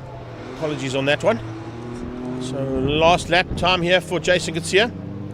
Ken Swartz in second. Nabil Abdul is up to 3rd overall. And I don't know he'll get that 12 seconds on this last lap. So he's going to set off a 3rd overall, but he'll take the win in the media championship.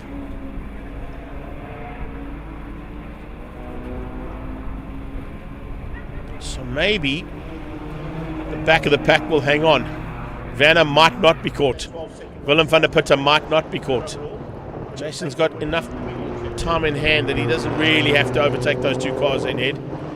And he'll realize that on the last lap, does he really want a chance going through on some back markers? He might roll out slightly and let them finish their race, because he did have a 5.5 second gap over Ken Swartz as they started that final lap. So I think he's going to leave these 2 boys to fight it out.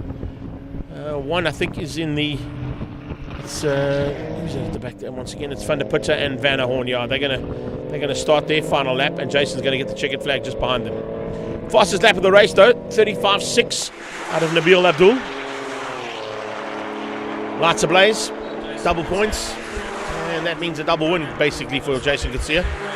And that means possibly, I don't want to say it, but one hand on the trophy, because he has not been better this season. He's literally been the class of the field for Toyota 86s. Wins out over Ken Swartz and Kai Ngwenya for 3rd. Nabil Abdul was just in between them. Late ditch effort there from Mario D'Souza to get through on Kyle Koch as they went into Beacon. So the Motors Toyota just diving through there on the Car Magazine man. And as they come through there, Kai Ngwenya will finish in 3rd place in the 86s. Nabil wins out the media challenge. He will beat Puti Mpanye and Kyle Koch for 3rd. And then in the dealer teams, that will go to Devon Scott, beating out Mario D'Souza, and then Van Venter for the top 3 there in Toyota Gazoo Racing GR Cup. The only race of the day, 12 lapper. They put on a good show as always. And hats off to Leroy Poulter and Toyota South Africa for the awesome effort they put in to bring all these drivers around the country as part of Extreme Festival of Motorsports National Championship. They always give us a good show, and with a couple extra cars there, we had a fantastic show. So look forward to that in Cape Town at the next round.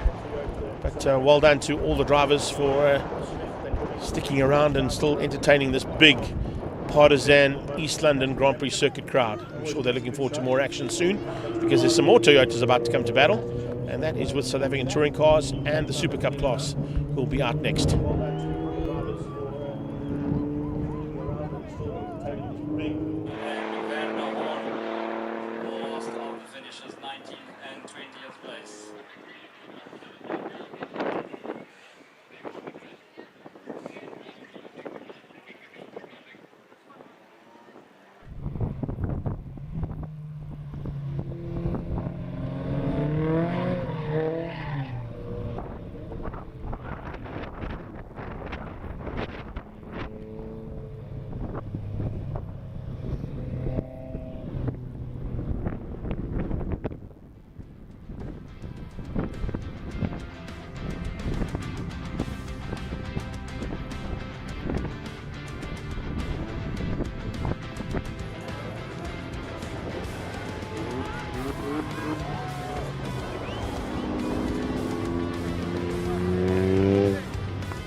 Right, so we're into the South African Touring Car Super Cup, and at the previous round at SupaCup, it was a big battle, but it's kind of expected when we get these cars in flat-out mode. Down towards turn 1, Toyota Gazoo Racing's Michael van Rooyen was trying to find a way through there and try and keep out Keegan Campos.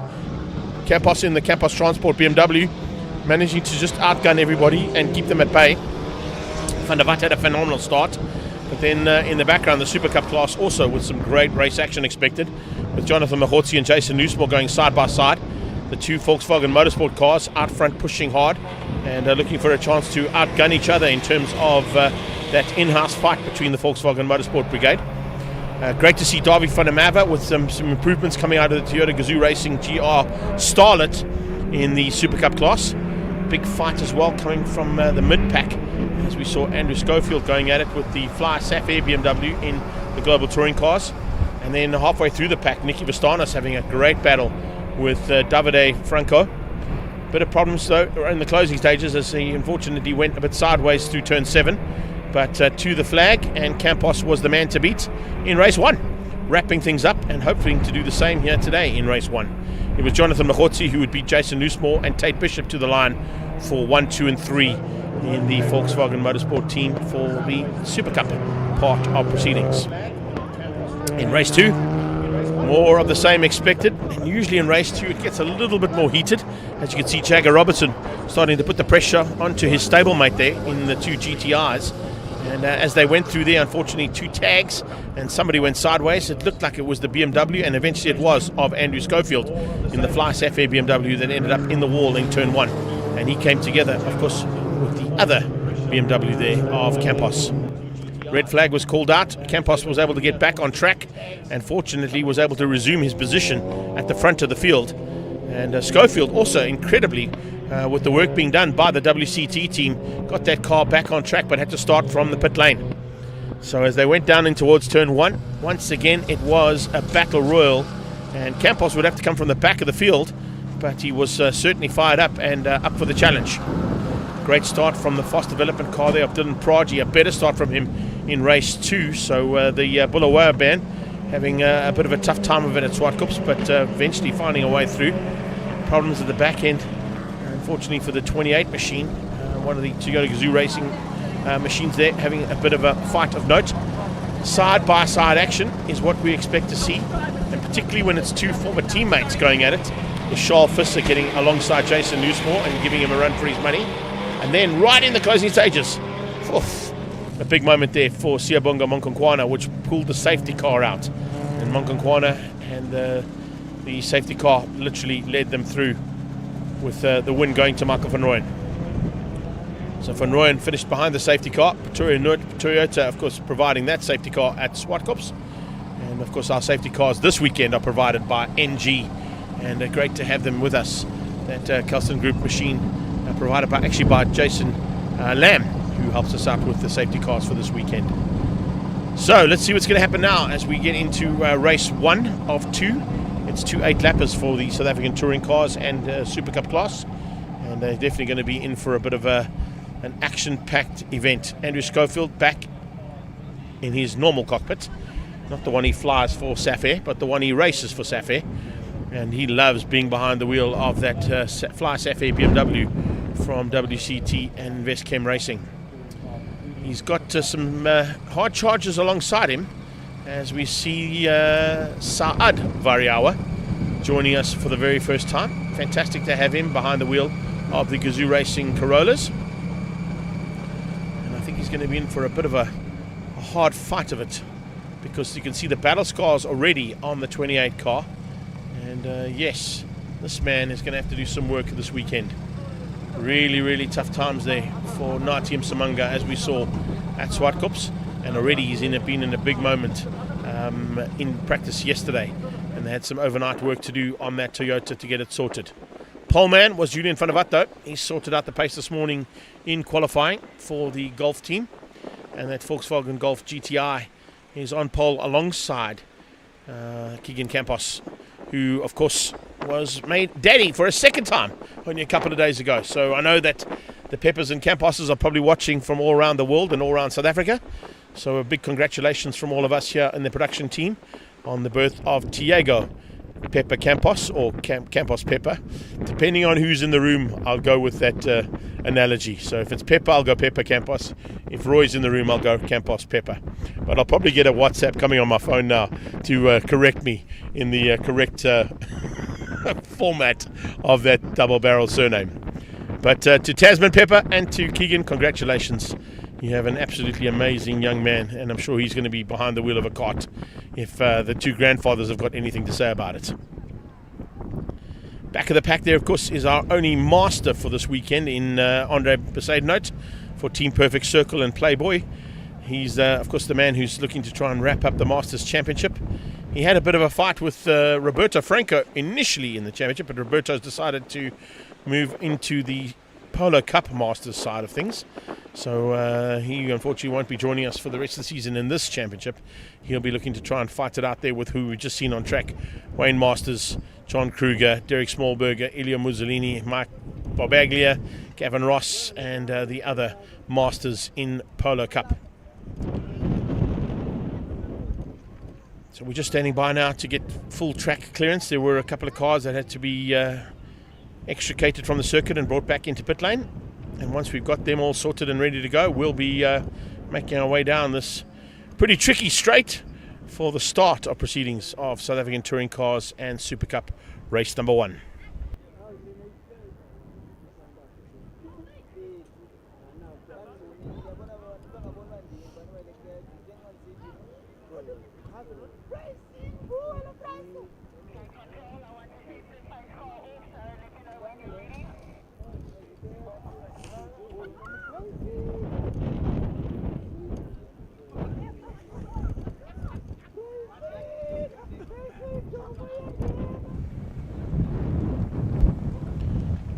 Nice up close shot there of Tate Bishop. He's kind of had a victory, and he's also been fighting hard with Jonathan Machotsi, but as you can see, he's outgunned Machotsi in terms of the pole position for the Super Cup class. Machotsi in second.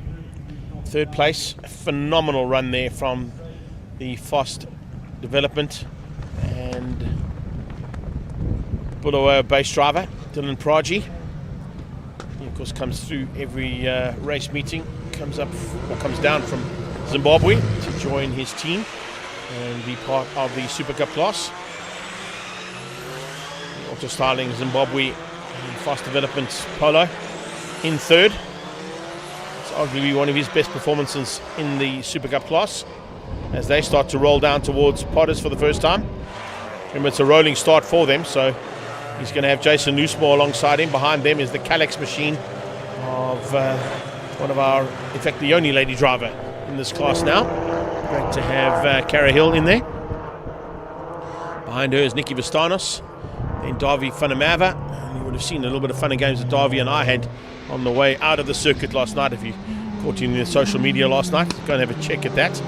Davi Funamava trying to make his Toyota Corolla higher car faster than my Suzuki East London Franks. Didn't quite work out for him. Only because I know the roads around here a bit better than him. Coming from the farm, he's not used to driving in heavy traffic. But we had some fun in the traffic anyway. So here they come down towards Cochabana. This is going to be pretty interesting under full race pace, particularly with such a close gap amongst these competitors. They really do push each other exceptionally hard. I'm hoping to see that everybody stays on track and stays out of harm's way. Vistanos goes through there. Funamava right behind him, as I said there, for Gazoo Racing. The only starlet in the field. There is another one, but they haven't quite got a driver for it just yet. I think there's a good possibility we may see Jason Kutsia get into that car by the time he wraps up the 86 Brigade Championship, I think, by the next round. And that's what I'm hoping they do, is they give Davi another man to work with in terms of data in that second starlet, and give Jason Kutsia a little taste of what it's like to be in the Super Cup class, if he's going to go the route that Toyota are sort of professing with their Gazoo Racing GR Cup, and then into touring cars, as they've got an opportunity for drivers in now the Super Cup class, and then of course, as you can see, in the main class with all of the Corollas that are involved. So out of Beacon they come. MG moves off the circuit. It's now up to the pole man, Julian van der Walt, to set the pace. The lights are on. As soon as they go off, we go racing. Hopefully everybody stays on track and stays out of harm's way with that little paddle. But it's a lot less than what it was earlier on. And already a dive on the inside there from Simunga. Naitium Simunga trying to find a way through. But it is going to be Julian van der Walt who thinks that inside line might be the line to be on. And he might just outgun Keegan Campos. He does. Campos goes left to Roy around the outside of the second of the golfs there of Jagger Robertson. Jagger Robertson dives through for third. And it's Michael van Rooyen behind him. Looks like we might have golfs 1 and 2 by the time they get down into the breaks into Cochabana. If Jagger Robertson is later on the breaks, he might be able to squeeze out Keegan Campos. Campos is going to try and keep him out. He goes around the high side, which of course is a little off camber. And runs a bit wide, gets the back end stepped out. And just manages to keep the golf out. Jagger Robertson would have seen that. It's a little kind of blood in the water there. And down here, you do not want to make a mistake like that because Jagger Robertson has made him pay for it. He's got through up into second place. Nicky Vastanis with a phenomenal start though. No, he hasn't. Oh, Keegan Campos was late on the brakes into the gate corner and just keeps Jagger out. So Saad Variawa drops in behind the hard charger. In the second, the BMW there for Fly Safair. We see Naitium Simunga in the Battle Scarred Corolla is up into 5th place.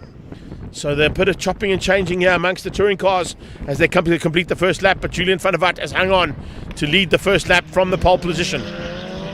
They come through now, another lap to complete the first lap in anger of 8. They will be fighting hard for honours here in touring cars and SupaCup combined. Touring cars all across the line there. Fantastic effort. Campos just behind Van der Walt. Jagger Robertson on his tail. Then it's Michael van Rooyen, Naitium Simunga, Henry Schofield and Saad Variawa. Oh, is there a little problem here? Yes, there is by the looks of things. Is that Nicky Vastanis about to get caught and passed by Darby van der Merwe in the Starlet? It is. 3 cars heading towards Connors for the first time on the 3 lead cars by the looks of things. And at this point in time, we see a change up. Because I was just waiting to see who the first car across the line would have been in the SupaCup class, and it was Tate Bishop. So Jonathan Machotsi has dropped behind Bishop. Dylan Praji's up to 3rd. Where is Loosemore? Jason Loosemore's gone missing. He's dropped right to the back of the pack. So he must have made a mistake somewhere out on track. I would assume it would be down at Cochabana corner, maybe with a couple of cold or cool Dunlop tyres, not quite up to race temperature. Loosemore might have got a little bit out of shape. You can see him in the background there. He's the last car coming out of Cochabana, and he's trying to find a way now to close in on the back end of Andre Besaidnote for Team Perfect Circle, the only master out there. So Loosemore with a small mistake heading down towards Cochabana, I assume. It might have been somewhere else, but usually that's the case on that first lap. Second lap about to be completed now for the touring cars. Van der Walt maintains the lead. Campos is only 0.8 behind him though. And has he been able to bridge that gap? And it's even closer. It's 0.3 now. 0.3 between Van der Walt and Campos. And that's how close it is as they go through. Absolutely flying through Potter's Pass there with those first 6 cars. And Schofield is at the back end. The 7th car, of course, has lost a little bit of ground there to the back end of Schofield. But Saad Variawa, bit of a baptism of fire here today for him. With some tricky conditions to negotiate, not only on track, but also, of course, in his debut. And I think he's actually got... No, he hasn't. I thought I might see him squeeze through there, but it was actually Nati that we see just up the road there from him.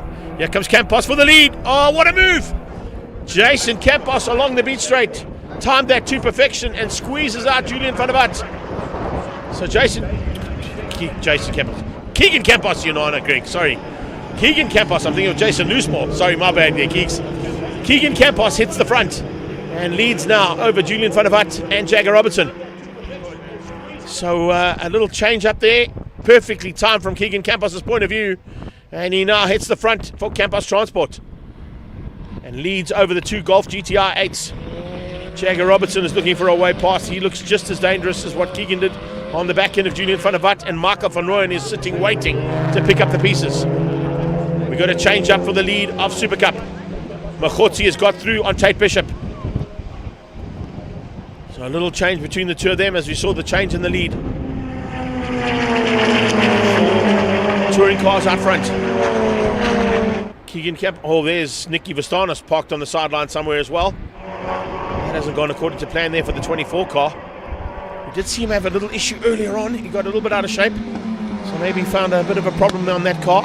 And it's now been costly because he's now parked. He's on the inside of Cochabana. That's not Well, no, he's actually out of harm's way. He's past the marshal point there. You can see him just on the left of that big tyre that they stand on down at Cochabana. So fortunately, Vastanis got off the track, and that should be far enough to deem it to be in a safe position. Van Rooyen trying to close down, also with a bit of battle scars on the front end of that car. So Marco Van Rooyen trying to catch the back end of Jagger Robertson. So we've got BMW, Golf GTIs 2 and 3, and Corollas 3, 4 and 5. Are we seeing a chance here for Tate Bishop to maybe get ahead of Jonathan Mkhotsi? Waiting to pick up the pieces is Dylan Pragi. What a drive here from the man from Zimbabwe. The Bulawayo bomber is absolutely hauling. Trying to close that gap down now on the championship leader, Jonathan Mkhotsi, and Tate Bishop, who's looking to try and take that championship lead away from him this weekend.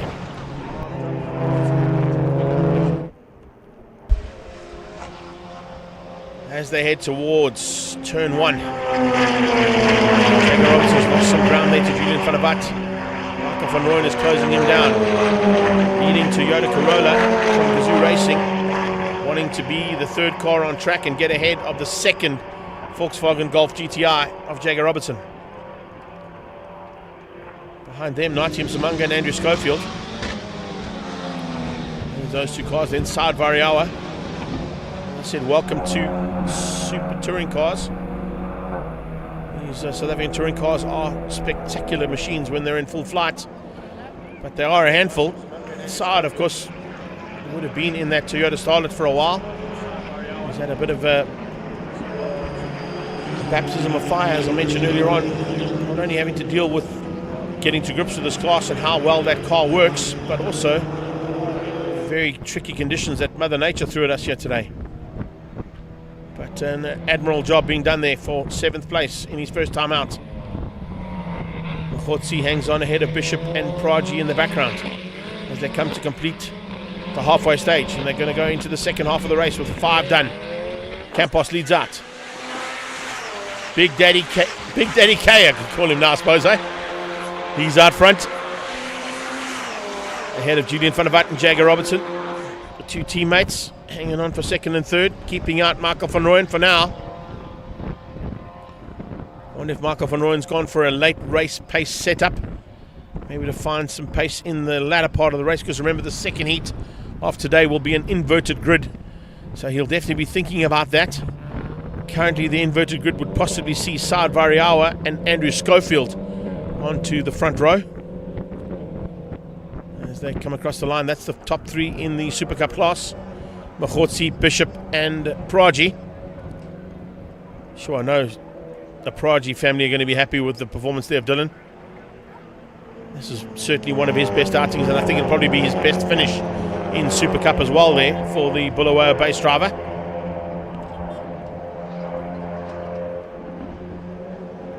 Starling Auto Zimbabwe and Fast Developments are his sponsors as the Volkswagen Motorsport machine heads into Cochabana with Angry Racing on his tail.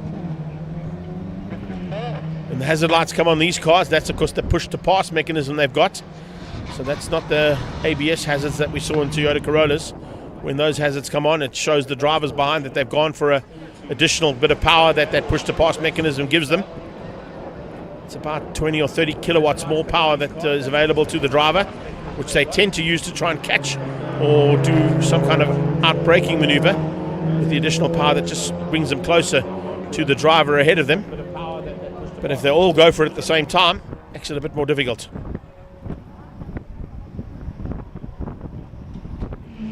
So Van der Vat has got two laps to go now, and he's at the front ahead of Campos. We missed that as Van der Vat now is overtaken. Oh! Jagger Robertson and Marco van Rooyen having a little bit of a touch, maybe more than that, as they came out of Cochabana.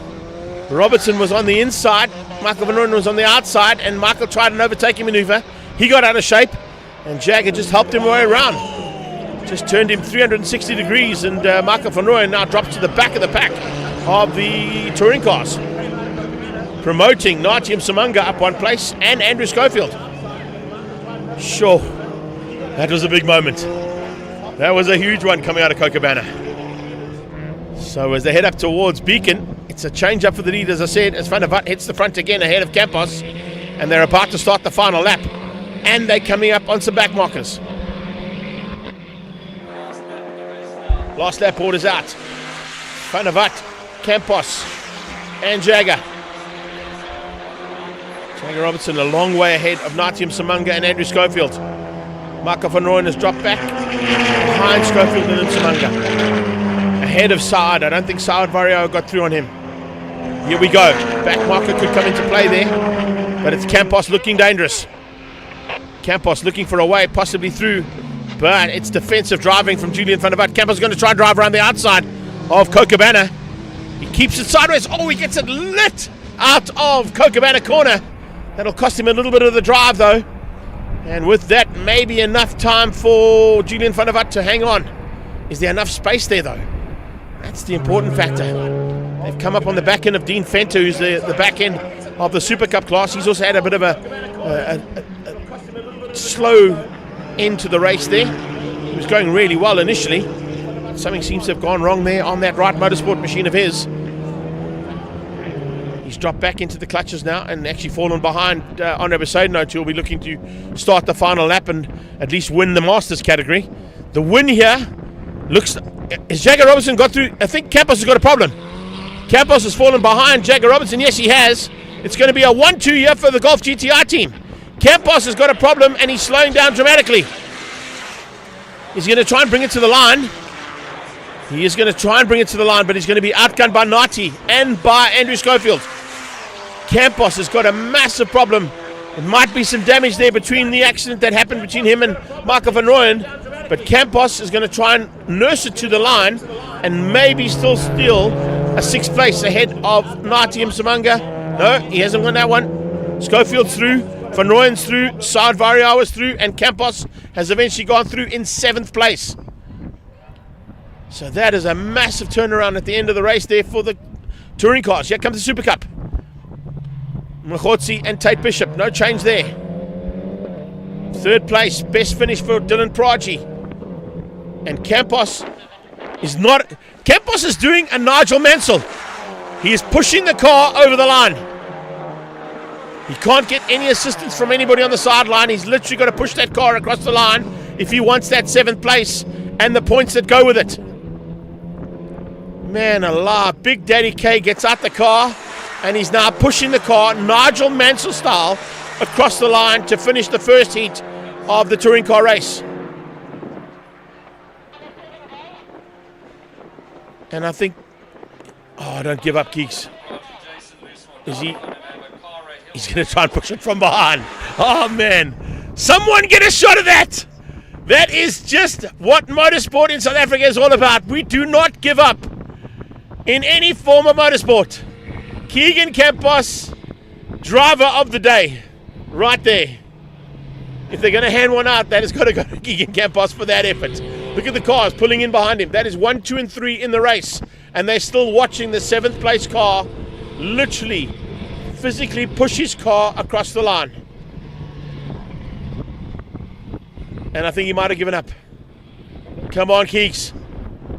Just a couple more meters. Get that car across the line. It doesn't look like he's going to be able to do it. He's tried everything and the car is not even allowing him to push it across the line. That's how far away he was from the finish line. Look, he's still going to get that 7th place because he's completed enough to be classified. But man alive, that's just heartbreaking. Heartbreaking. Leading the race, something went wrong. He fell back into the clutches there. They had a little bit of a moment. There was a couple of touches between a couple of cars in the closing stages. Vastanis also out of the race down at the bottom end of the circuit. Remember, we have got a small break in proceedings now with the circuit cleanup, which is what we're going to need because we're going to need to get Vastanis' car back into pit lane. We're going to need to get Campos' car back in. And, yeah. Whew.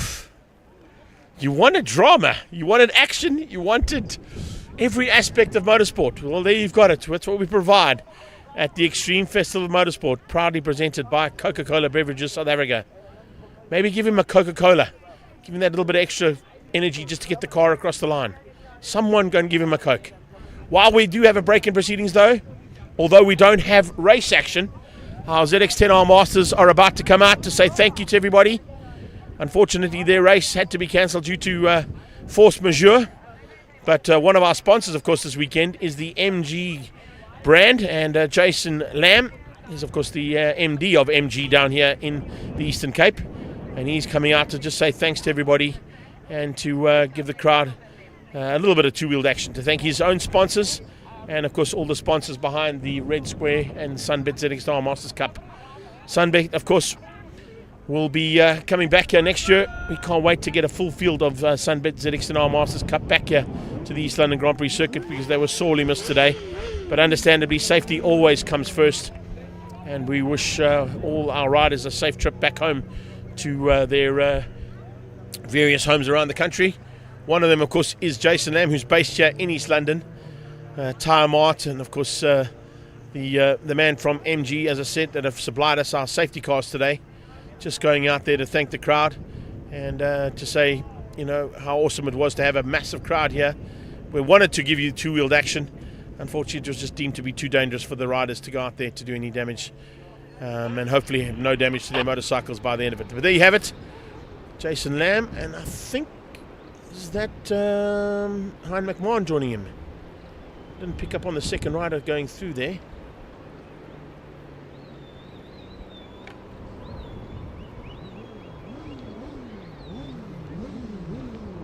Ian Harwood is there as well. Or is that Jason Lamb on Ian Harwood's bike? Probably Jason Lamb on Ian Harwood's bike. Ian Harwood going through there as well. Just to say thanks to everybody for the support that they've shown here today. Our ZX10R Masters Cup are highly gutted that they weren't able to come out to do some racing today, but I'm sure, as you can understand, conditions were a little bit too dangerous for motorcycles to go racing in today. But after this, of course, we've got a small break in proceedings just to give us a chance to get the track cleared for our three final heats of the day coming out of Astron Energy Polo Cup. That'll be the last heat of the day. We've got one more to come from MSA4 and the Formula Ford Kents, and one more from the South African Touring Cars and SupaCup.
Well, folks, you can see we are almost ready to go now for the second part of the day. Incredibly, a 10 to 4 afternoon, but that was due to a late start. As if you've just joined us, we did have a late start with a little bit of wet weather overnight, and you can still see the remnants of that wet weather on the right-hand side of the shot. But we did try and play the highlights of MSA4's opening round and a 3-race format that happened at SupaCup earlier on this year. Earlier on in the day, but of course because they went straight into a rolling start, we didn't get quite through the highlights of that first race at SupaCup. So here we are back at SupaCup's International World of Motoring. This was the first round of MSA4. Let's see what happened. It is the Africa heating car that looks like it's got the whole shot, and Casey and Smith, problems in the background there. I think that might have been I think that may have been Nzalo. Oh, Jordan Woodley right on the outside of Kieran. He's into turn 2. There's not going to be a lot of space there for him to get on the brakes. They are all pretty close together for the first time. These cars have gone out in anger. That's the last thing you want to happen with these cars. Any sort of contact on that wheel does break away. You don't want it to disappear off into spectators or grab another car as they come past. So well tethered with FIA spec tethers. Everything on these cars built for safety and obviously built to look after the young drivers as they learn to drive a single seater around this track. And at times that are very, very respectable. 103s, 102s for these drivers. Remember, they're running the Volkswagen engine as well. Fantastic to see the partnership there between the Investchem guys and Volkswagen South Africa. The motorsport guys have come on. It's I think it's a 1.3 turbo engine Polo that they run. Absolutely. Is it 1 litre? I think it's a 1 litre. 1 litre, yeah. So that's basically what it is. And good to see the involvement there from Volkswagen's point of view, getting additional mileage in the now national championship single-seater class for South Africa. And Moodley feeling the pressure. Moodley gets forced wide. He goes back for the inside. That was brave. That was brave. brave. Karabo Malamela just showing him the way through turn 5 and 6. There's confirmation of that 1 lap board out, and Henny the Flag standing by with the checkers. But it's Nicholas Van Wheelie who sits in 4 at the moment. Behind him is Mikhail Besaidnout. He's got Karabo Malamela all over the back of him, looking for a way to keep out not only Adrian Nel, but of course Nzalo Khoza, losing out ever so slightly to that little bit of a gap that was a lot closer earlier on. The race still goes on, second and third. Casey Angel Smith, no oil pressure issues for him so far. He's well off out in the lead and about to finish this race as our race winner flag to flag. What will we see change between second and third though? Nothing on that car. I'd leave it as is. Just fill it up and get me onto the track again later on. Second place there for Shrin Naidu. He finished up ahead of Renzo Ribeiro. That's your top 3. And about to get into race 2 now for MSA4's debut as the new single-seater championship for South Africa. Lights out and we're racing. Casey Ansel Smith with another good start. Couple of wheel spins off the line there. Those Dunlops are going to be a little bit hotter than what they normally would have been because they got 2 warm-up laps to get a bit of heat into the rubber. Yeah, they're heading up side by side already up to turn number 2. Karabo, he did well in the first heat. He's down the inside 3 abreast into turn 5. Be interesting to see how all those cars came out of there into turn 6. It looks like they all line astern, so they all settled down onto the braking marker into turn 5 and managed to come out in a nice line and fight later on in this race. But Arjo now, he's not messing around. Taller driver in the field. You can see how far his head sticks out there. He's sitting on the floorboards and it really looks like he's too tall for that car, but he's up in 3rd place. A much better start for him. There we go. Oh, it's Nicholas Van Wheelie. Magnificent paint and hardware car, trying to get it out. Rocking and rolling it. That's not a bad see. Yeah, he's got it going. Lovely to see a massive crowd here at Swartkops for this round of the national side of the Extreme Festival. It's so good to see a local circuit so packed. Besaidnout's on the outside. He switches to the inside as Naidu looks for the outside line. It looks like Michael's going to get... Oh, contact! Had to be.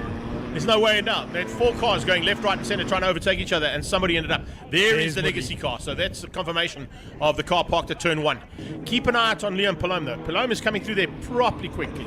And nice to see him up there. Oh, a little bit too quickly. Commentators cursed there. Maloney on Palome, unfortunately. Got that wrong, eh? Most importantly, though, 2 seconds off a GT3 car. So, flag out. Lights out. Here we go. You got a good start. You got a great start, in fact. Got off the line nicely. Now, I was watching a couple of guys coming into pit lane yesterday. A couple of swapping and changing in the mid-pack there as well. Expecting to see that. Casey Ansel Smith wants to try and get up as quickly as possible if he can. But he's going to try and follow Michael Besaidnout and Liam Palome through if he can. He's got through there on Renzo. So he's made up 1 position off the grid there. Renzo's just tucked in behind him. And Null comes with him. Love it. Here comes Null. Again for turn 6, not enough. So unfortunately, I don't think he realized how hard he had to brake there. He chased down too hard and then couldn't get the car stopped and rotated. But Casey Ansel Smith making another move. He's moving to... Oh, here comes Adrian Null on the brakes into turn 8. And Zalo's braking late. He's braking hard. He's locked up and he's gone straight on. MSA4 are doing with Formula 4, the Halo type device, all of the safety considerations, the paddle shift, everything working to perfection here. Exactly what we need to get our guys an opportunity to go and race on equal standings when they go international and from Motorsport South Africa. Most importantly, though, 2 seconds off a GT3 car. So flag out. Yeah, it is. Last lap coming through there, and it's Michael Besaidnout, Karabo Malamela, who hangs on.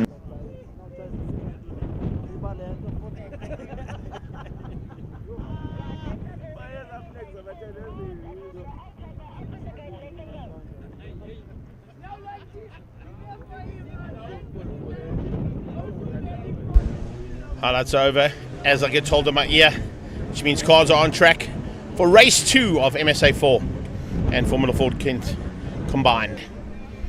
As you can see there, not a bad start to proceedings here for this new single-seater championship from a South African point of view. We managed to catch up, of course, with the big boss man, Ian Schofield, and he chatted to us about the cars. It's really awesome to see the collaboration with Volkswagen Motorsport to provide the engine trains for these cars. They've also got some really awesome safety features on the car. You can see that halo type device on the top of the car for the driver safety, but all of the wheels are also secured by a strapping that goes onto the wheels that stops the wheels from coming off the car should they be involved in any form of entanglement in a race incident or crash. Someone locking up the brakes there pretty hectically down into Copacabana. Maybe trying to get a bit too much heat into the rubber or into the brakes. But certainly you don't want to flat spot those Dunlops in these cars, because otherwise you're not going to have any opportunity to be at the front end.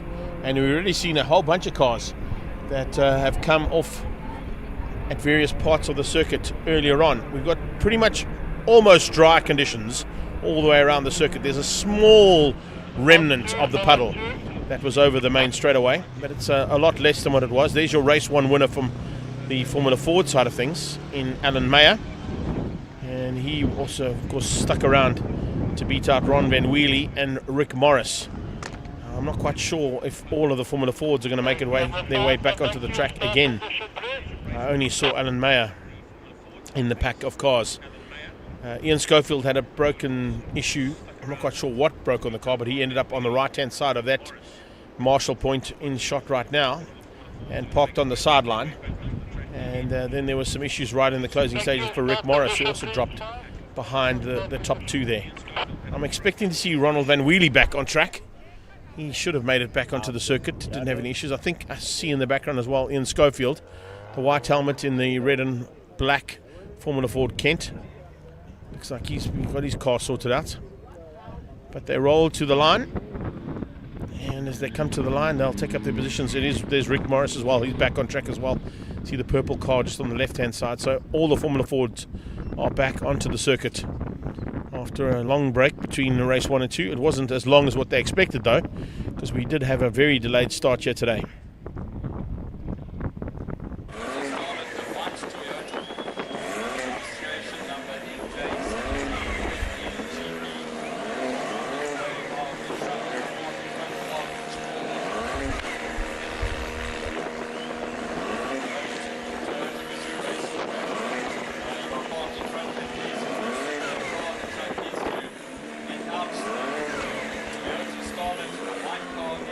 Waiting for them to get ready and into their final grid positions before we get the go-ahead and the green flag at the back. And we can go it for one more time for MSA4 and our 8-lapper coming your way.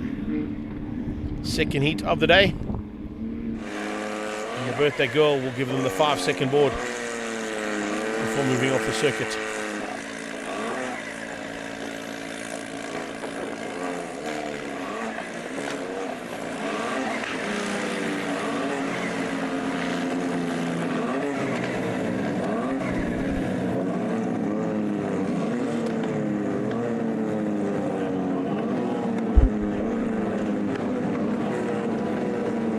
Are about to go on. If they go off, we go racing, and it's race 2 of MSA4 heading down towards the infamous Potter's Pass.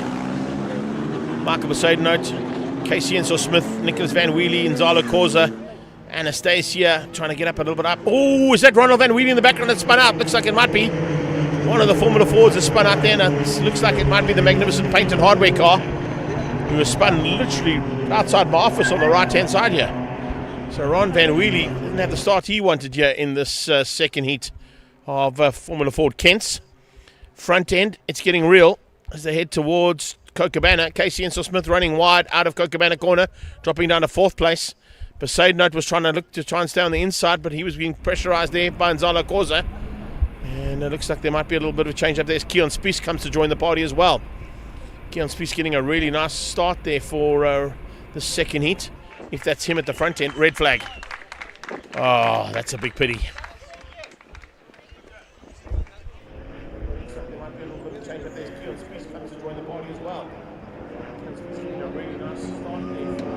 looks like there's a bit of a problem there on the start. Let's have a look at it. It's Palome that doesn't get going. So Liam Palome gets stuck on the start line. Everybody tries to avoid him, and everybody seems to, except that car. Oof, that was a nasty one. That was the 94 car of Jordan Moodley, who tried to go on the inside. Didn't realize that Liam Palome was stuck there, and with that has taken out himself, Ian Schofield, and Ronald Van Wheelie. There was nowhere to go for those three cars. Jordan Moodley came across to take an inside line and try and find a way through. Didn't realize there was a car stricken on the line, and then just chaos in the background. So we saw there on the slow-mo. Maybe we can have a look at it one more time, but I tell you, that was a bit of chaos there. Liam Palome got stuck on the line, couldn't get going. A couple of cars behind him that got past him in Keon Spies. That's why Keon Spies is higher up than what we expected him to be. And Michael Besaiden and Casey Ensel Smith also had to try and come through. They avoided the car that was stuck there, but it turned into a bit of a nightmare for everybody else behind. You can see my good friend there, Mr. Ronald Van Wheelie, limping back into pit lane. His magnificent paint and hardware Formula Ford not looking as magnificent as always. On the right-hand side is Jordan Moodley, who tagged the back end of Liam Palome, who was stuck on the start as he didn't get off the line and stalled the car. He ended up in the wall in the 76 Legacy car. And then I think Ian Schofield had nowhere to go and also ended up coming from the back end of the field and smashing into those two stricken cars ahead of him. So it turned out to be one MSA4 car, probably two of them if Palome has not been able to get back onto the grid, and then two Formula Ford Kent cars that have been involved in this first attempt at race 2's start.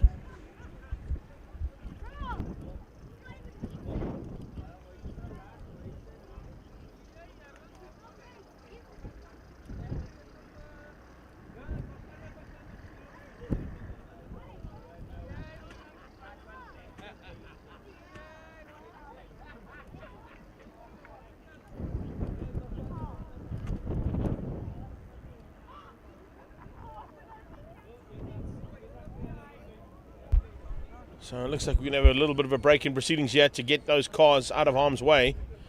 The flatbed probably going to be called in to assist there.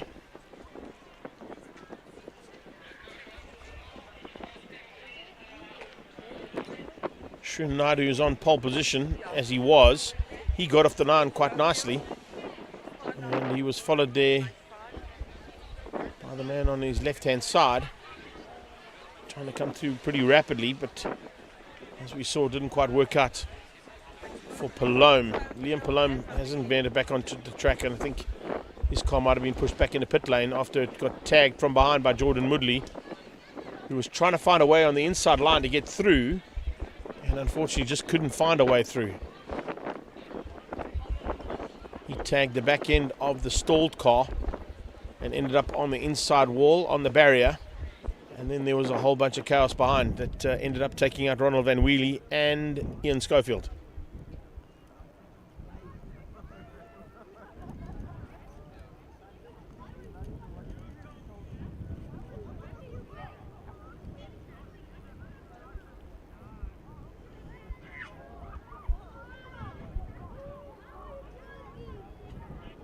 So, if you have just joined us, that's the reason for the break in proceedings again. A bit of a chaotic start 2 here for race 2, or start 1 of race 2 I should say, of MSA 4 and Formula Ford Kents. And while we are cleaning up proceedings there, we will be back shortly with race action once we've got a clear grid and we can restart this second heat.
Okay, looks like we're almost good to go here for the restart of race 2 of MSA4. We've still got 2 more heats of racing to come after this, by the way. If you have joined us for the first time, we've still got our Salvian touring cars and SupaCup class race 2, and we've also got Astron Energy Polo Cup race 2 to get underway. So a little bit of a mishap on the start line there. Cost Ronald Van Wheelie, Ian Schofield and Jordan Moodley. Jordan Moodley trying to get on the inside line, didn't see Liam Palome that had slowed up. 5-second board goes up, They came together and caused a bit of chaos. Let's see if we can get a clean start this time. Off the line, great start from the 12 car. Palome battling off the line again, but this time at least he gets it going and heads down towards Potters for the first time through the spray. A couple of drivers would have felt that spray a bit more than others, but it looks like it's going to be Nadu who leads out into the top end, and yes, he does. A good start there from the Production X car. Good turnaround there from him. Looking for some side-by-side action as well.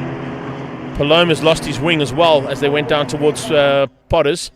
So Liam Palome just losing a little part of that wing down towards Potters Pass for the first time. That'll affect his downforce on the car for sure.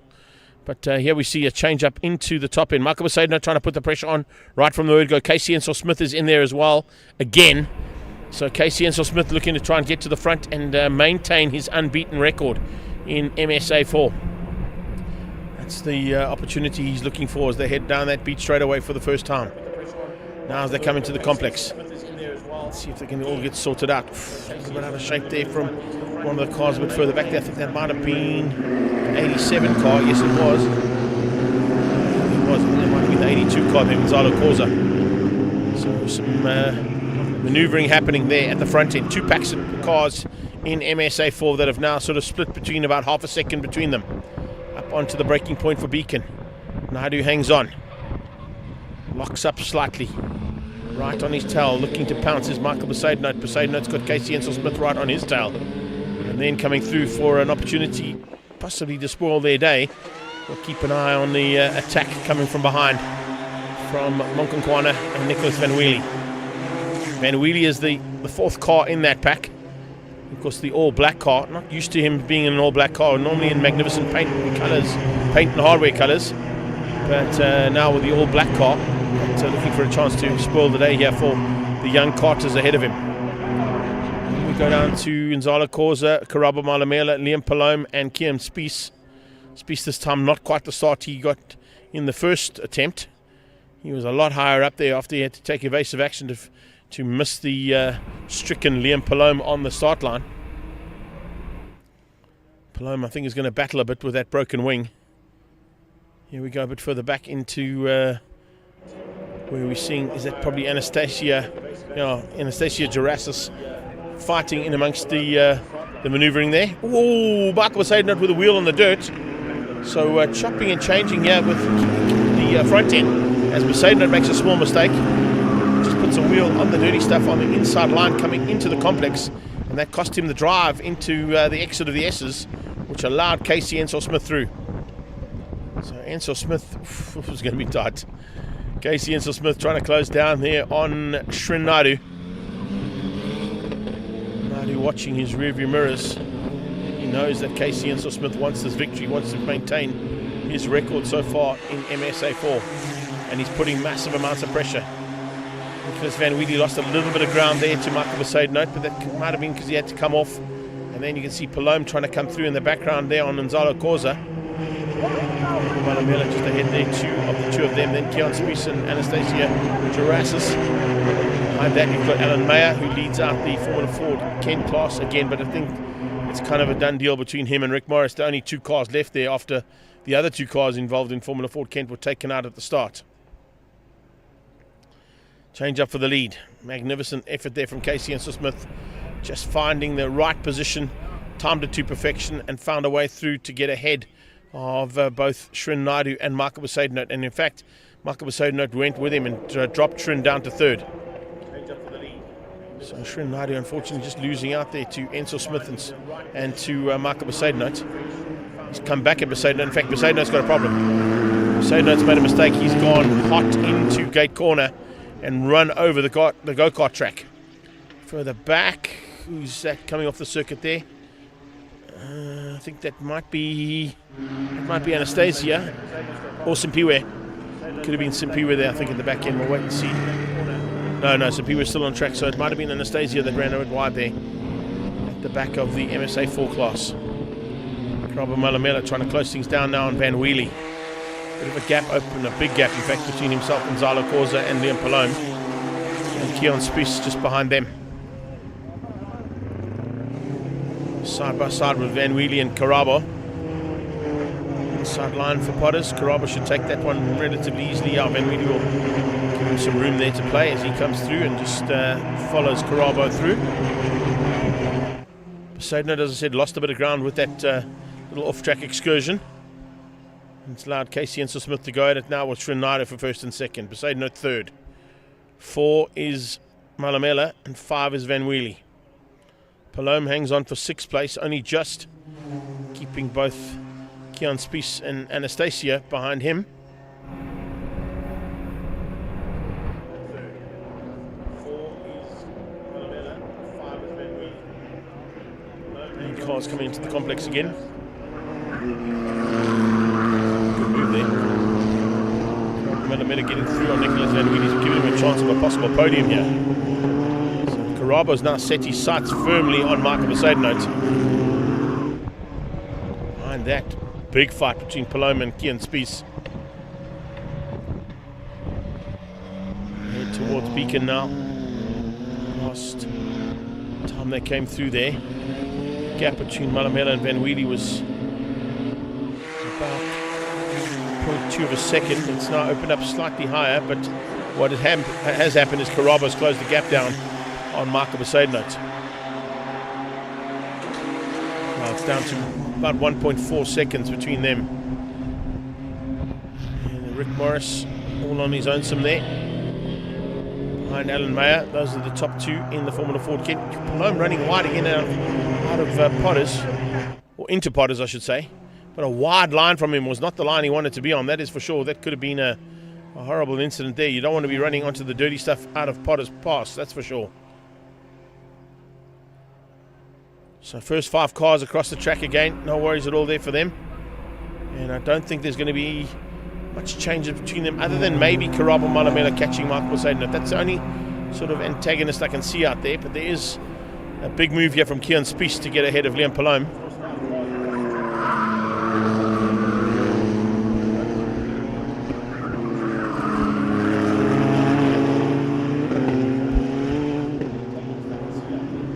Trying real hard to close that gap down on Michael Poseidon, but Poseidon is basically matching and marking him at this point.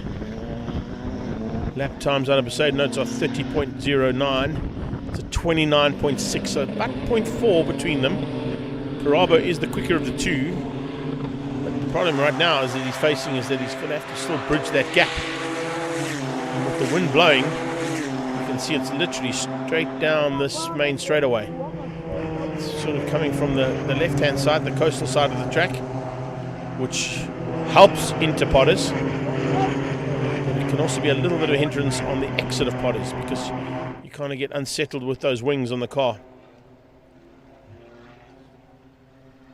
KC keeps Shrin for now into 2nd place and is not going to allow him through. Not if you can help it over the next 2.5 laps.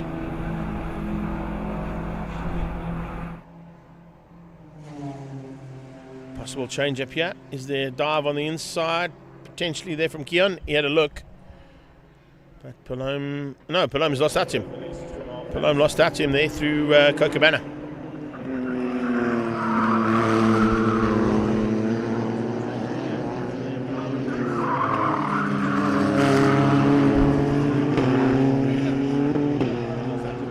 I don't think Van Weely's going to have a chance to catch Caraba. So Malamela might just have to settle for 4th, unless he's got something special for these last 2 laps. They're about to complete lap number 6 of 8.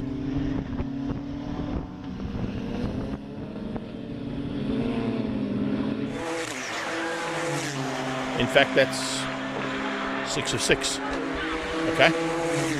Didn't see that coming, unfortunately. Sorry about that.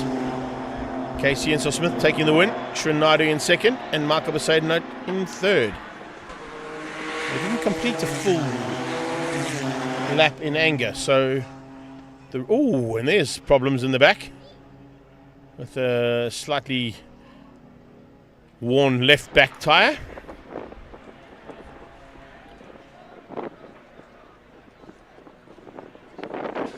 It's Nzalo Corza at the back of the pack. Apologies on that one. We were told it was an 8-lapper. Turned out to be a 6-lapper. So I think possibly because we're running out of daylight here. That's the reason why they've gone with that one. Yeah, there we go, Gonzalo for sure. With the slightly worn Dunlop on the left-hand side. It'll get him to the finish line, fortunately. He'll still score some points, I think. And we'll stand by for race action now coming from the touring cars and Super Cup.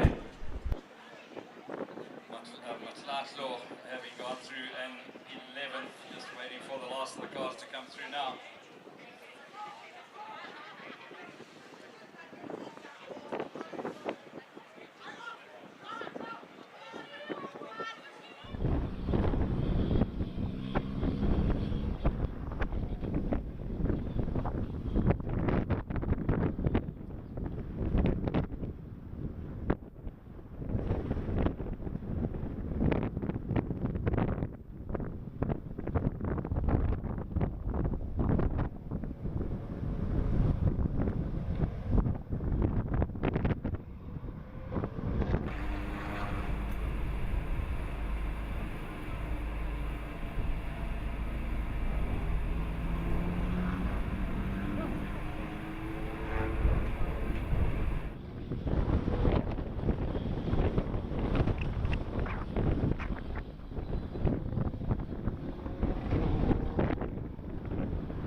Okay, sibuze manje akwazi ukuba na ukuthi wena thumela pha ubuze ba yephi la moto la ibe.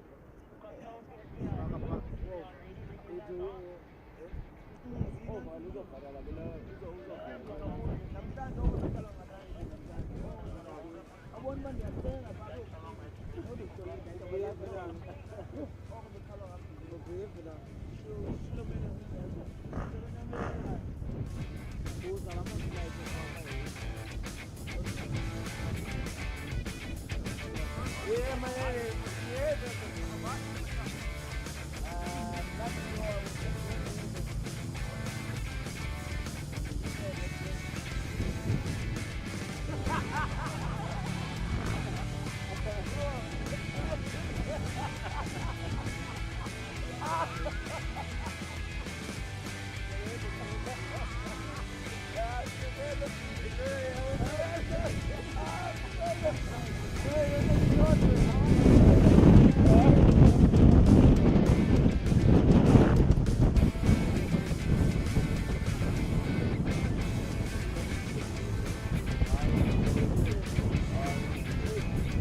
Alrighty, so it looks like they've decided that Touring Cars and SupaCup will be going out first. Polo Cup will go out in second. Last 2 races of the day, 8 lappers both of them, and still some action to come your way here from the East London Grand Prix circuit and round 5 of the Extreme Festival of Motorsport, proudly presented by Coca-Cola Beverages South Africa. So just a heads up in terms of how these things have gone today. We saw a valiant effort from Keegan Campos to try and push his car over the line at the end of race number 1. Something happened at the end of race 1, of course, that caused that car to literally stop with about 400 meters to go. Keegan climbed out the car, tried to skateboard it down, then he climbed out the car and pushed it from behind. Unbelievable effort to try and get the car across the line. He's still going to be classified in 7th place, of course. So even though he tried to push the car to give it an official finish, it didn't quite get there. He missed it by about 200 meters. In the back of that, of course, the Touring Cars was then eventually won out at the front end with an epic battle as always. The 2 Golf GTIs going 1 and 2 across the line there of Julian van der Watt and Jagger Robertson. And a little boost up from 3rd place. He was sitting down in 6th place at most of the race for Natim Samanga. That car there, the Angry Machine, of course now leads the championship, and of course already had a championship lead going into this round. Apologies on that one, I forgot about the penalty that was incurred to both Mahotsi and Loosmore after a technical infringement at the Swartkops round. So Tate Bishop, of course, leads the SupaCup class now by quite a comfortable margin after he finished up in 2nd place behind Mahotsi in race number 1. Dylan Pragi, of course, was your 3rd place car in the SupaCup class from the Styling Auto Zim and Fast Developments team. It's going to be interesting to see how things line up now. Have they been able to get Campos's car fixed in the short period of time between race 1 and race 2? And that was the big debate that was happening, and it was one of the reasons why we had a little break in proceedings there, is there were a lot of cars that needed a little bit extra time to get them back onto the grid. And usually they'd have a lot more time because, of course, we'd have bikes and other categories in between. But, of course, with our late start and the challenges we've had all day, there hasn't really been enough time for these guys to get the cars sorted to the way they'd like to have them. Which means, as you can see there, interesting how things can go in motorsport. I did get quite an awesome little meme from the MSA Shiz and Gigs Instagram page sent out to me saying how awesome the commentary was with that effort being put on by Keegan Campos to get his car across the line. So hats off to that one. I really love that, guys. And thanks for the support there. So go onto Instagram and check that out. It's the motorsport. It's _SHZ_N_gigs. And have a check out how they managed to catch some of our footage and how the awesome effort was being put in there from Keegan to get his car across the line.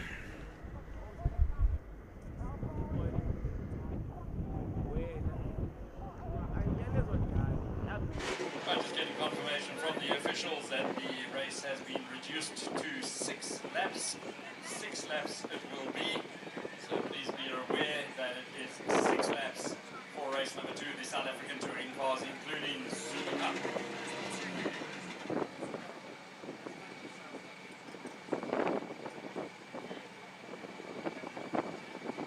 Jonathan Mahotsi, pole position alongside Tate Bishop in the SupaCup category. Jason Loosmore, Dylan Pragi, Cara Hill, Darby van der Merwe and Nicholas Vastanis, followed by Dean Fenter and then Andre Bezetnote in the Masters class. We start in 17th on the grid.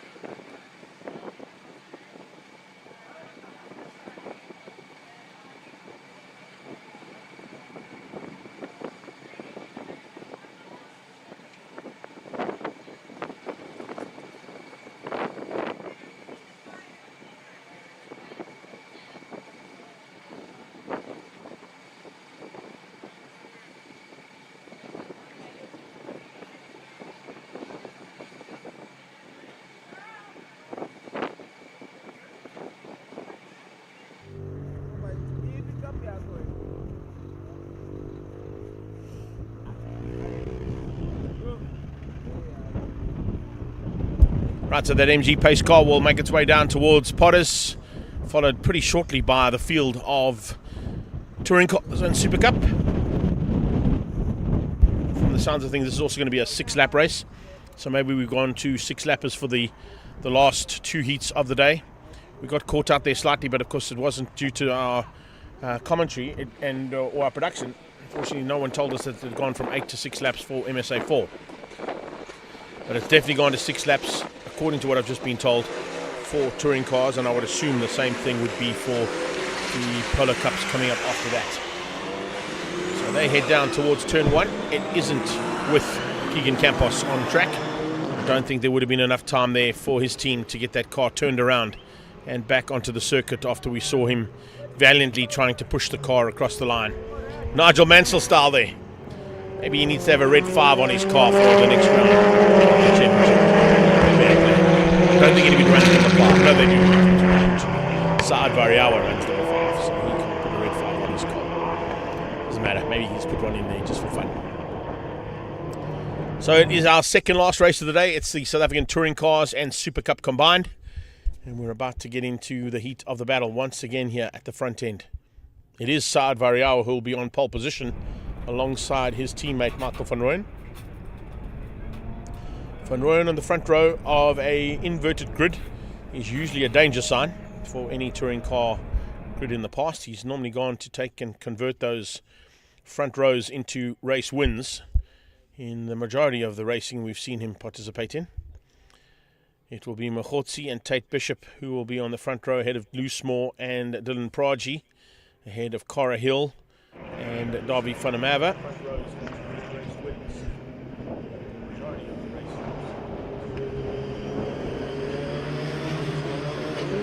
Cars already coming out of the complex. It's a big gap to the back of the SupaCup class, and Mokgotsi's kept them quite a long way back. They're not even in the complex yet, as the touring cars are already making their way up to the top of the hill. So with 6 laps, that gap might be doable for the front cars to catch the back end of the SupaCup class. Mokgotsi's now got to hurry on.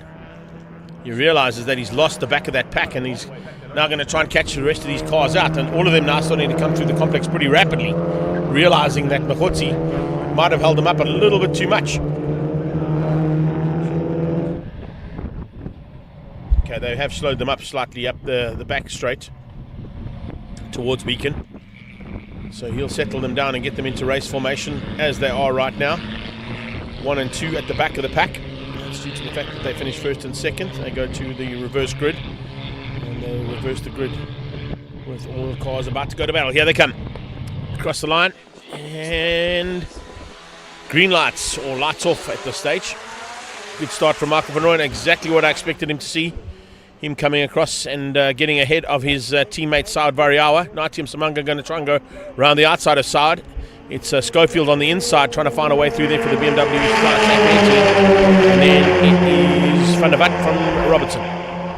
So Jagger not quite getting the start he wanted. They've held him big time here for the SupaCup class.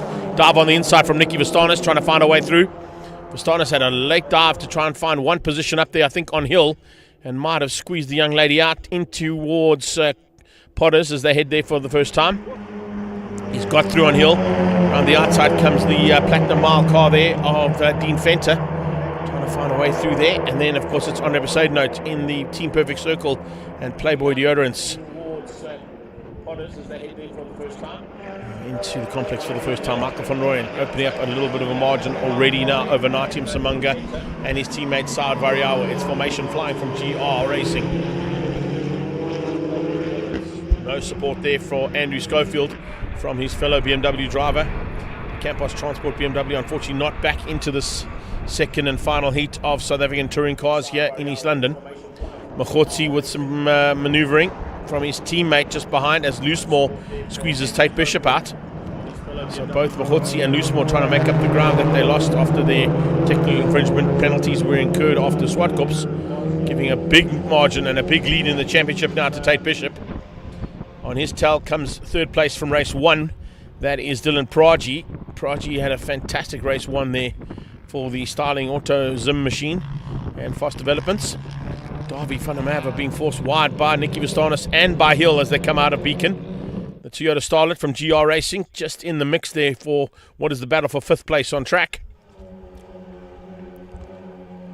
So it's GR Corollas 1, 2 and 3. The 2 GTIs now are through on Schofield. So Van der Walt and Jagger Robertson finding a way through on the BMW. Hill comes back at Van der Merwe, gives that position back to herself as opposed to where Darby had got through earlier on.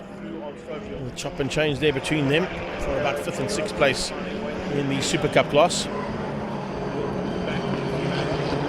Jagger Robertson applying the pressure onto the back end of his teammate, trying to find a way through there on Van der Walt, but the two of them, if they work together nicely, they could potentially get past the first of the Toyotas, would be Saad Variawa, and then concentrate their efforts on trying to close down on the more important 2 Toyotas at this stage that are leading and 2nd place.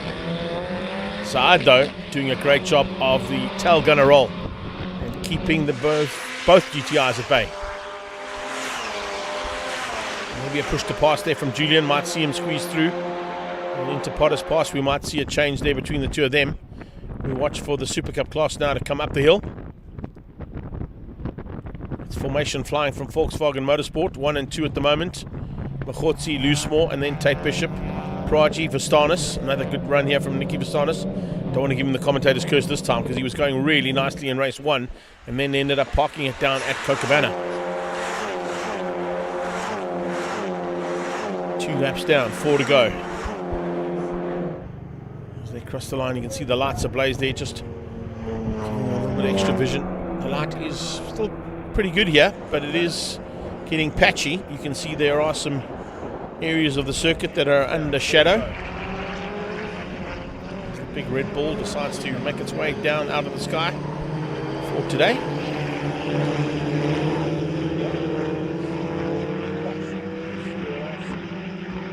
Here we go up towards Beacon.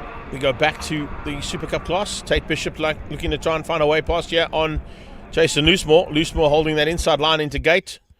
Might keep him out. That's the low sun we're playing in at the moment. Tate Bishop's on the inside. He's got the inside line coming out of the S's and he's up to 2nd. So the angry racing man, the tiny split box car, moves its way up into 2nd place. Up into 2nd place, that's definitely going to increase his lead in this SupaCup championship. I did mention the fact that Van der Walt had his sights firmly set on Natium Samanga, and that's exactly who he's now trying to close things down on. Looks like Schofield's going to try and find a way through on Saad Variawa as well. He has a dive on the inside. Can he find a way through? No, he can't, because the defensive driving came from Nati to hold that inside line and not give Julian a chance. Julian comes out though, gets a good drive onto the beat straight. And if Julian goes, I wonder if Jagger's going to go with him. Good possibility of that happening into gate corner. Loosemore down to 3rd. The clutches of Pragi. Pragi going to try and close that gap down now as he's pulled slightly away from Nicky Vastanis. Low dying sun here. Absolutely amazing stuff. Seeing these cars come out of that silhouette and then into focus into Cochabana. Loosemore trying to come back at Tate Bishop. Locking the brakes up there slightly. There's Dunlop's just squeaking some white smoke into the air. Good run here from Tate Bishop to get to 2nd, but I don't think he's got enough to catch Mahotsi. Here comes a dive from, well, we've seen Julian Van der Walt go through, but can Jagger get through now? Possibly, and spoil the day even more for Natium Samanga. Side by side as they cross the line. Jagger's on the wet line, and he might have just... No. It's so close. Did compromise his drive slightly by going through that wet line. Just a little bit of lack of traction. Doesn't give him the same amount of drive down towards Potters, but he continues to carry on the fight for 3rd. Can he find a way through the Natium Samanga and make it 2 and 3 at least for the GTI team? And Samanga goes defensive. Watch for the cutback now from Jagger. Jagger will try and get him along the beat straight. Similar move to what Julian Van der Walt was trying earlier on. Van der Walt, now that he's got Nati out of his way, is actually getting away from them pretty rapidly. Looking to close the gap down on Michael van Rooyen. Jagger's on the outside of gate. It'll be the inside for the S's, and he's got the inside line. Oh, there's a touch! Big touch there between Natium Samanga and Jagger Robertson. Robertson had the outside line. He was trying to hold on to it. Nati wasn't having any of it. Naitium Simunga gets out of shape and just tags the back end of Jagger Robertson, the two of them touching, and it's Jagger Robertson on the sideline. So close here.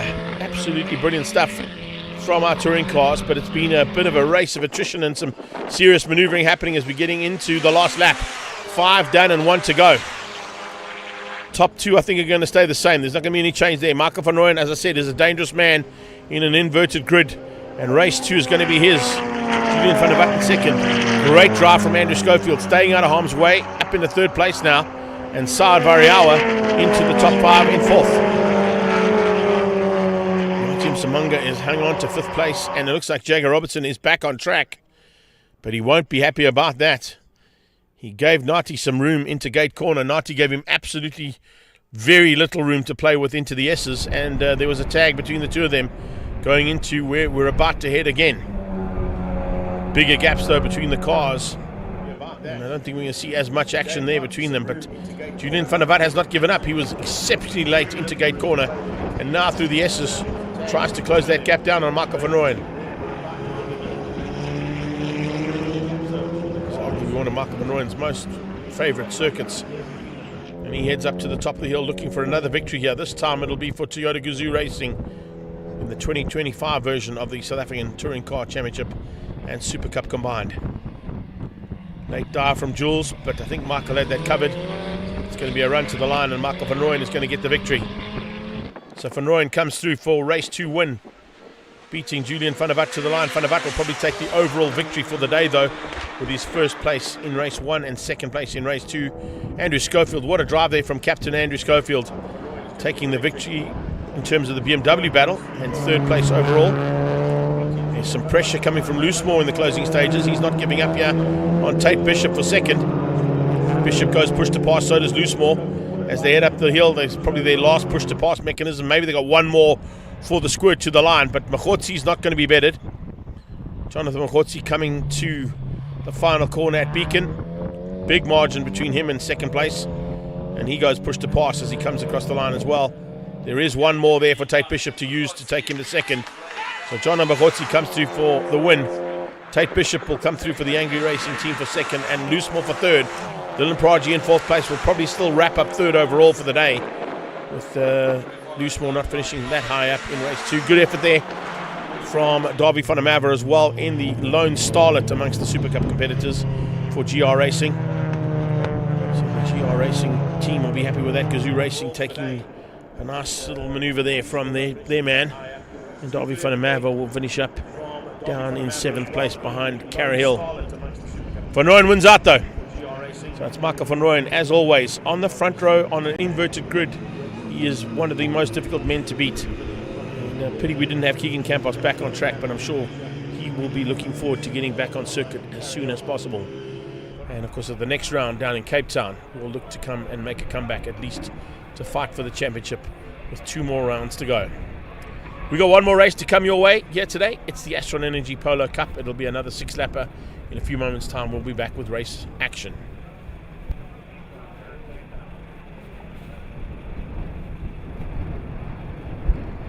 One more thing though before we go, let's have a look at that replay here between Jagger Robertson. Jagger's on the inside, he puts a wheel on the dirt. Nati, I don't know what to say there. Jagger and Nati came together, but I think Jagger was the wheel on the inside of the circuit might have got him out of shape, and there was not much that Nati could do there. I'm not going to make the call on that one, but certainly a race incident that cost both Naitium Simunga and Jagger Robertson a chance of a top 3. They both dropped down to 5th and 6th place, respectively, in the touring cars. And once again, Machotzi, Bishop and Loosemore, your top 3 in the SupaCup class. We stand by now for Astron Energy Polo Cup.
So here we go. Polo Cup's out for 6 laps of race action. A slightly reduced race distance due to our late start in the day. We had a really late start in the day due to a little bit of overnight rain that caused a bit of chaos here at the East London Grand Prix circuit. But once again, I have to say, from an organiser's point of view, the promoters must be pretty happy with the effort that the promoters and the organisers went into to give us a day at least of some racing. Not quite sure where that polo was ended up to, but that wasn't quite what was on song there for Roshan Goodman. Or was that, no, that was Berthold. Berthold went off earlier on. What is he doing going off so early on in the race? And this time on the other side of the track, so maybe just swinging a little bit too hard there on the tyre warm-up and got that a little bit wrong, didn't he? But needless to say, he is back in racing for race 2, thank goodness, after him and his brother went off in race 1. And that certainly was a big moment for the two of them, splashing through that big puddle on the right-hand side of the start-finish line.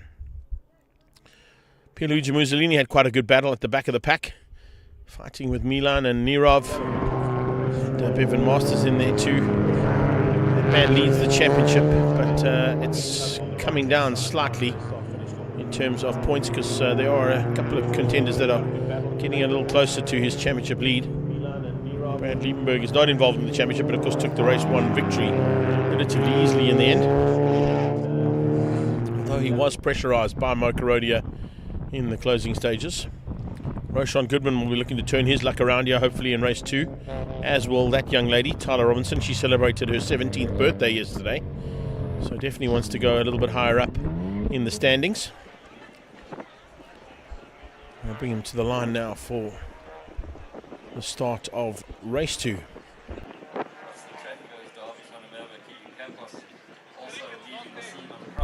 Karodia setting the fastest lap in race 1 will put himself into pole position. If I see that correctly, I see Lee Thompson there from Lee Thompson Racing waiting for Karodia to come to the line.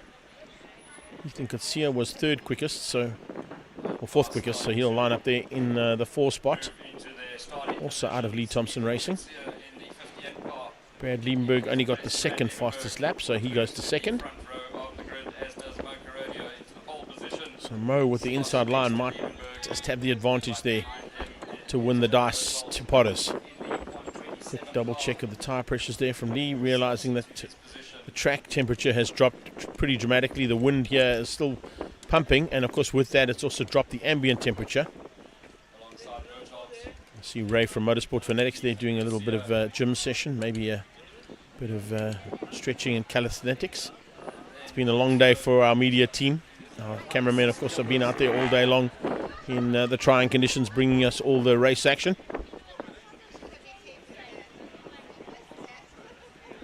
Big man, Graham Nathan, making his way off there from Nathan's Motorsport. Assisting with the Volkswagen Motorsport entries there of Judd Berthold. He also had a big one. He ended up on the right-hand side there in that big puddle on the right. That puddle of water is going to be there for probably a couple of days. That's how difficult it's been. But of course that water running across the track is a concern.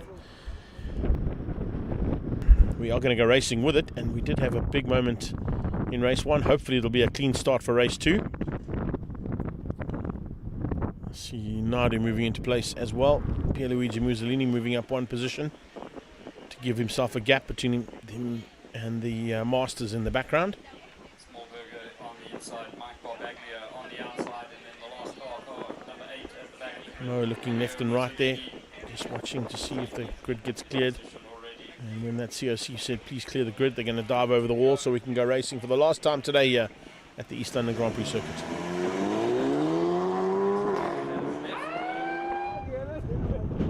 Safety car makes its way down towards Potters and will be followed shortly by this pack of 29th anniversary cars. That is exactly the kind of start Mo Karodia wants in a lap's time. Keep an eye on Hannes Skippers looking to try and turn his luck around. He's got ahead of Tyler Robinson, who didn't have quite the start she wanted. Came through nicely to finish up in that top 6, but Has got some work to do now from a bit further back, having not got a fast lap in race number 1. Race 2 grid, of course, is dictated by the fastest laps of race number 1. Liebenberg, despite winning, the second fastest lap behind Rodeo, who got second. Turn around there, hopefully, from Mo's point of view, to retain a decent margin heading to the next round in Cape Town.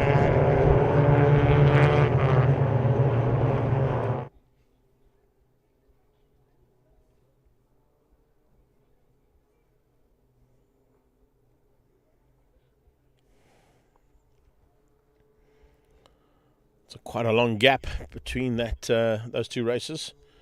Almost, it's kind of a month and a half before we go down to Cape Town again for the next round and penultimate round of the Extreme Festival for 2025. Fortunately, that sun has now dropped just below the horizon of those trees on the right-hand side of Potters and Rifle, which puts the bottom end of the circuit completely in shade. In fact, we're almost entirely in shade here at East London Grand Prix circuit. What that does, of course, is drop track temperatures, and they drop pretty rapidly here, so it does affect the grip of those Dunlops. Once we get a bit of heat into them, they should be able to survive the 6 laps of brutal force that's required to keep them on track, and they do a superb job. So the pace car will make its way up into Beacon and peel off into the pit lane and hand the duties to Mokarodia for the start. It's a full start, so they will come and take up their grid positions for a proper standing start. Remember, in race 1, the second start was a rolling start, and when they do a rolling start in Polo Cup, they literally follow line astern.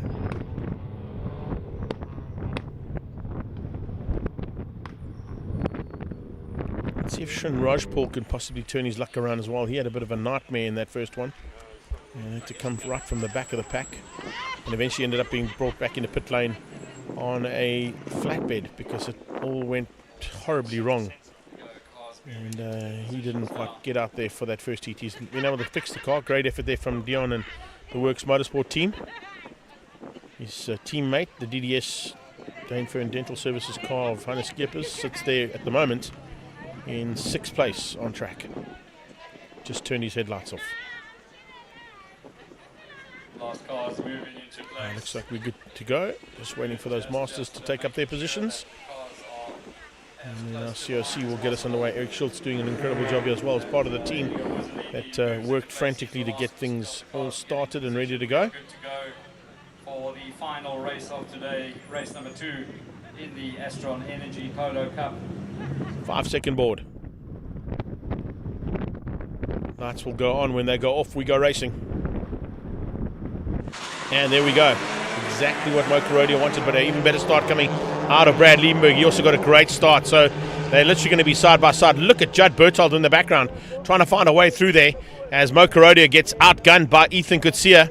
Charles Smallberger coming around his outside in towards Potter's Pass as we watch the Masters heading across the line to start their race. They go into Potter's. Oh, someone's run off! Someone's run off at Potter's. You do not want to do that. Somebody's gone completely wide and off track at Potter's. We've got yellow flags waving frantically here, and there it is. It's Berthold by the looks of things. I think it might have been Judd Berthold who's ended up on the outside of turn 1 Potter's Pass. That's going to be possibly a safety car. That is not what you want to happen. If you run off at Potter's Pass, it is an absolute nightmare and can turn into something pretty horrible. I watched them on the replay there, and it's Rory Atkinson actually. Rory Atkinson, who is on the side of the tyre wall there. He's out the car. That's a good sign. But Roars with a big moment there. I thought it might have been Judd. Didn't quite get it because we weren't really focusing on what the car was. We were focusing on the yellow flag. But as Brad Liebenberg heads up towards the top of the hill, are we going to see a safety car, or are we going to keep it under double yellows? Here comes the leader, Brad Liebenberg. Got a little bit of an advantage over Ethan Kutsia, who's now under pressure from Mokarodia. Mokarodia going around the outside of the top of Beacon. He's got Charles Smallberger on his inside. He's going to have to try and cut back on Charles Smallberger, which is exactly what he does. Goes for a push to pass as they come across the line. Well, they're keeping it under double yellows. So no overtaking into Potter's Pass for now. Charles Smallberger will have to hold position there. They won't be able to overtake them. They can hold their line like that for sure. No overtaking can happen. Get through there. Smallberger's got the inside line and he keeps... No, he doesn't. Kurodia goes around his outside and overtakes him into Rifle. So Kurodia up into third place, trying to close down on Ethan Kutsia. Smallberger behind him. Here comes Hannes Geerpers along for the ride. He's on the inside of Charles Smallberger as they come out of Kokobana. Goes push to pass. So does... Oh, we've got a car rolled down at the bottom end of the circuit as well. Is that into Potters? It is. That's a massive one. Just trying to pick up on who that car might be. Oh my goodness, that's a big crash. And certainly going to be need for a red flag there. I think two cars have come together across the line there and possibly in the puddle. And whatever car ended up worse for wear is now on the sideline. And I think certainly red flag would be out by now. I don't see one. But I'm assuming that the red flag would have come out because that car has rolled on the main straightaway. What a start and what a finish to the day's racing. I mean, we've had chaos all day long. And all due to some treacherous conditions here at the circuit that were completely out of our hands and the organisers' hands. Mother Nature has not played her role here whatsoever. So a big moment there for somebody. I'm just trying to work out who it is because I don't see... You can't see the car there from that angle. It looks like it might be one of the Team Red. It's Tyler. It's Tyler Robinson.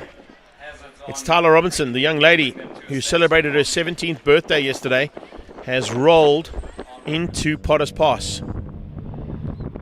and is stuck on the sideline. Oh, we'll hope that she's okay. She's probably going to stay in the car until the medical team get to her.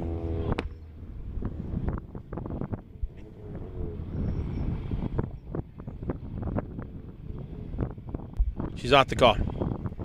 That's good to see. She's out the car, fortunately. And it just shows you how well those cars are built and the safety structure in those cars. Shaken a bit, understandably. That's a big moment for a young lady at 17 years of age to be rolling down towards Potters as opposed to on the racetrack where she's supposed to be. Remember, that's a young lady, of course, who's taken victories in Polo Cup and pole positions and super poles in her career so far. But yeah, we had to stop that one. Understandably.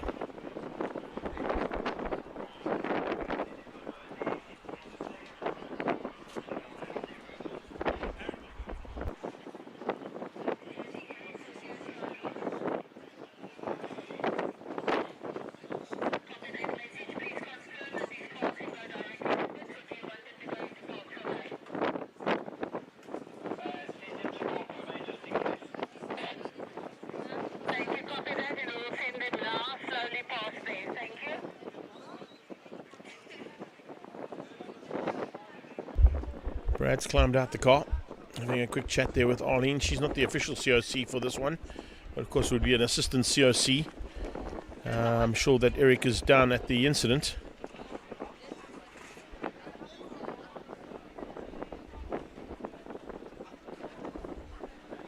Not quite sure how that transpired, but I have to assume it was in a similar vein to when we saw the Toyota roll this morning in qualifying for Gazoo Racing GR Cup.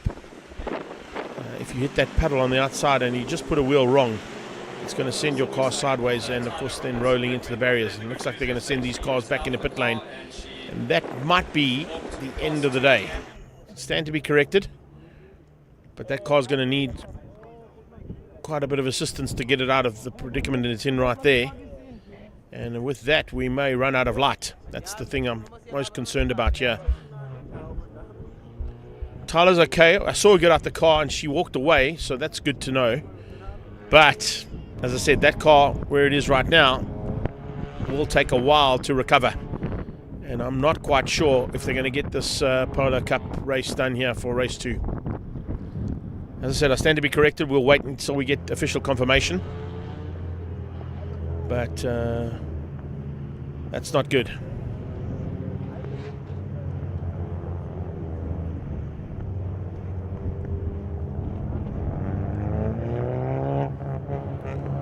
Information coming through to me, also on a couple of WhatsApps as well from people who are down at there, and of course that are watching on the live stream too. Thanks, Tassie.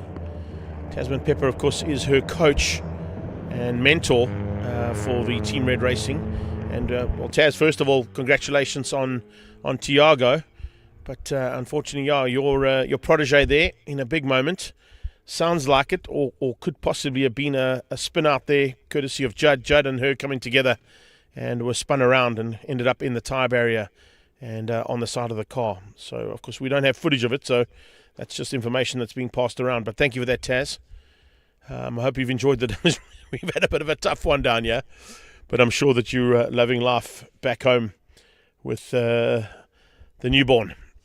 I've got to say, with Tasman Pepper on the line there, and of course the message I just got from her, a valiant effort from your hubby as well to try and get that car across the line earlier on in the day. There we can see the team working to try and get the car. That's Rory's car, of course. That's not Tasman's. Not Tasman. That's not Tyler's. So we got two cars now stricken. And I think, as I said, I'm not sure if there's enough light to play with here for another 6 laps.